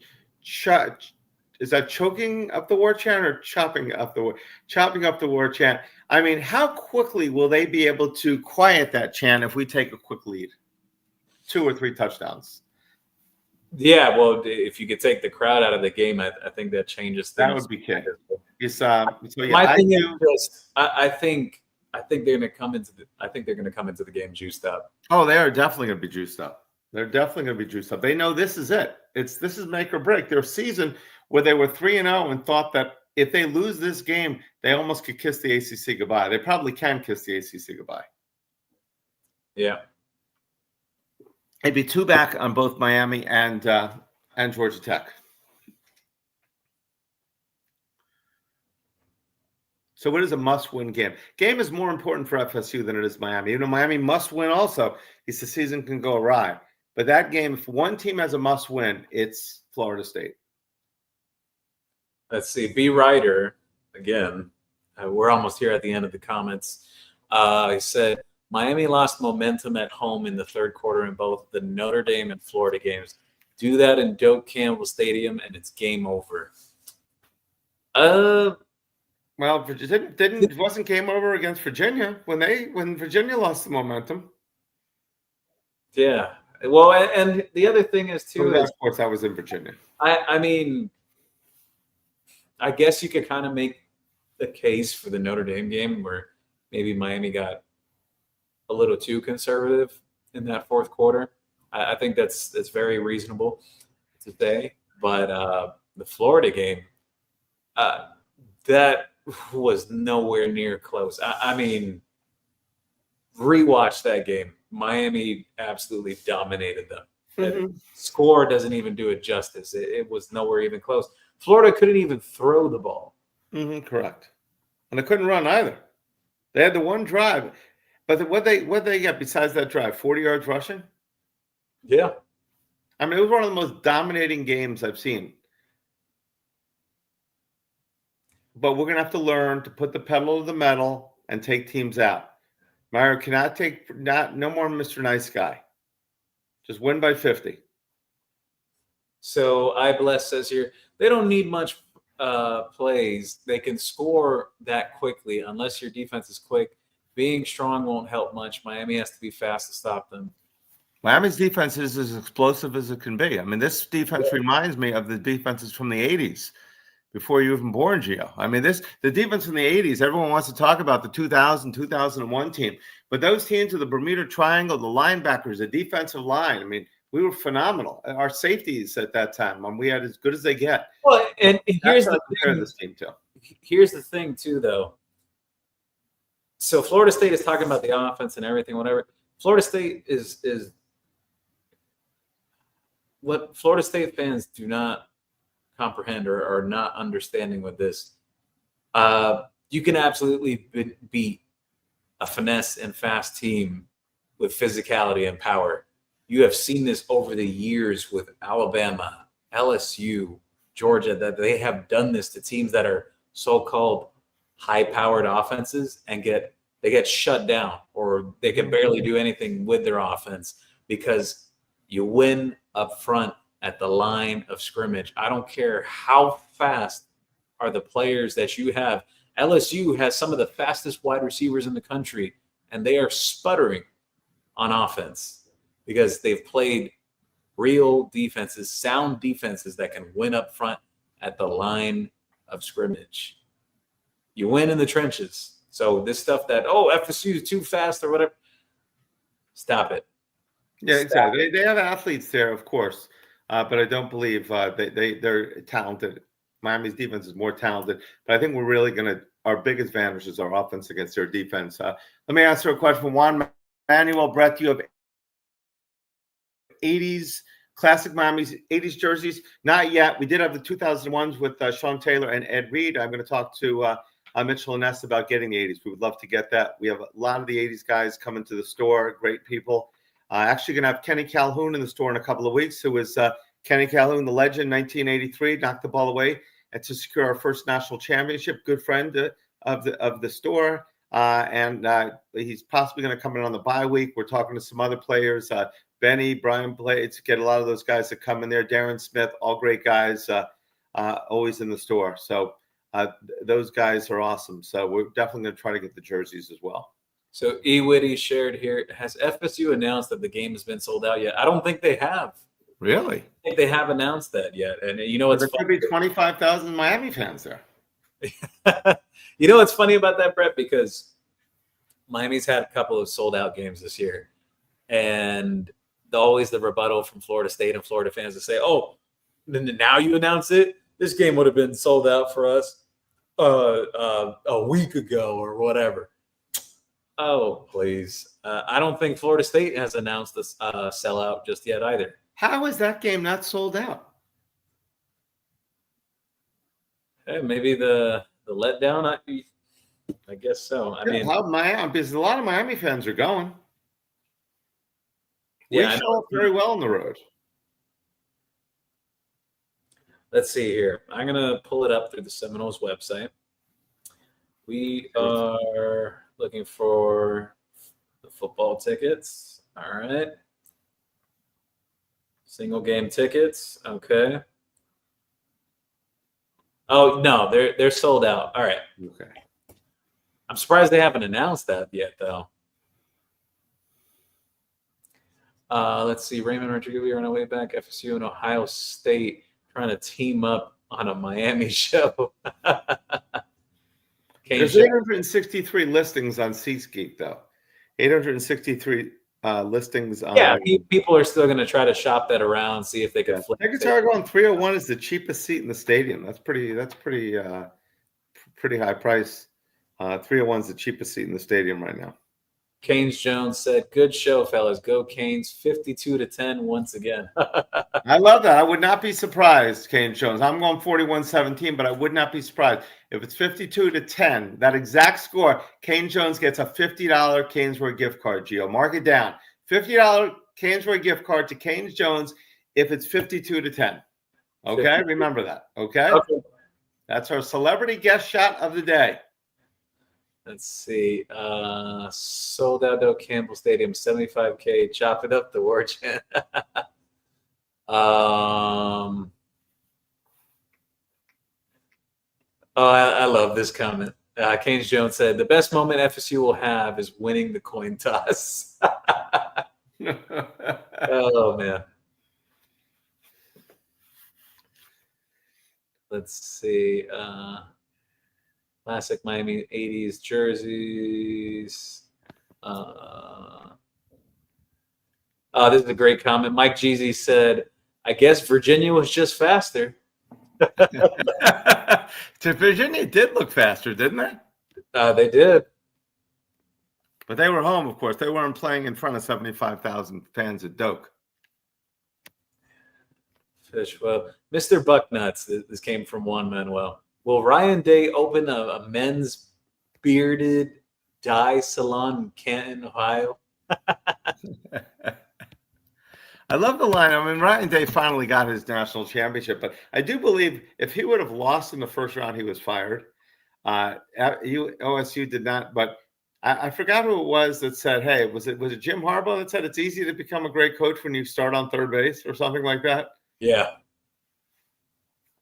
Smoothly Abrasive shared, you got a special request, Brett, actually. He said, get Kenny Kelly and Frank Costa to come visit one day. All right, we'll mark that down. I think I know Kenny's been in the store, but Kenny was Mr. Baseball, wasn't he, at Tampa or something like that? He was an awesome baseball player. And Frank Costa, yes, Frank played for the national championship that year. We lost to Nebraska. I got a great trivia for you, actually. So Kenny Kelly's son actually played against Miami last year. Oh, did he really? I didn't know that. Yeah, he was a quarterback at Ball State. Oh, I did not know that. Yeah. Okay. Let's see. I think that's about it. They should be sold out. Really, what else is there to do in Trailer Hassy? Exactly. We've got some great 2025. I don't know if we'll have them at 11:15 p.m. Saturday, but we'll have them very soon. But the state champs would be good. It's a really cool one this year, too. B Rider shared 48 players opted out, 63-3 versus Scout Team. Y'all being ridiculous. Even Kirby said it after the game, talking, we need to change college football. There's still no excuse behind it to lose 63-3 in a bowl game. That's just, it's a terrible look. No matter who opted out. Joey Overbeck said, so after all the trash talk, let's say FSU wins on Saturday. What will Miami fans be saying about their team? Well, I guess we'll never know because Miami's winning this game. I mean, maybe I missed it, but I haven't seen a lot of Miami trash talk. I mean, I know, but it seems like the Canes are going in there expecting to do business. Florida State right now seems like we have to prove ourselves to win by talking louder. But like I said, USF fans were talking like crazy. They're going to beat Miami. I mean, Florida fans were talking like crazy. They're going to beat Miami. I'm not saying that Miami fans don't brag a lot, but I think they've been kind of calm this year. I think they weren't expecting as much as they see right now. I think they're overwhelmed by how good we really are. Taylor West said FSU still hasn't recovered from the 66-3 from Georgia. You're going to see Carson Beck. They're going to say, not him, not him. It's going to bring up bad memories. So B Rider said FSU's portal DB class: Jeremiah Wilson, Earl Little, Jarvis Boatwright. So you're saying that's better than Miami's group? Miami brought in Zachariah Poyser, Xavier Lucas. Mm-hmm. They also brought in Charles Brantley. Let's continue going here. Jacoby Thomas. They also brought in Ethan O'Connor. 5 guys that were blue chip guys in the portal that multiple Power 4 programs wanted. It's not even close. Please don't compare those two DB portal classes. It's consensus knowledge that Miami had the best defensive back portal class in the country going into this season. And there's a reason they needed to flip that room. Absolutely. And some of our best players this year are guys that are like new, that they're new to this year. Last year they really didn't show up, including Ruben Bain. He was not Ruben Bain last year. I mean, he was amazing his freshman year. Last year there was something wrong, and this year was even better than his freshman year.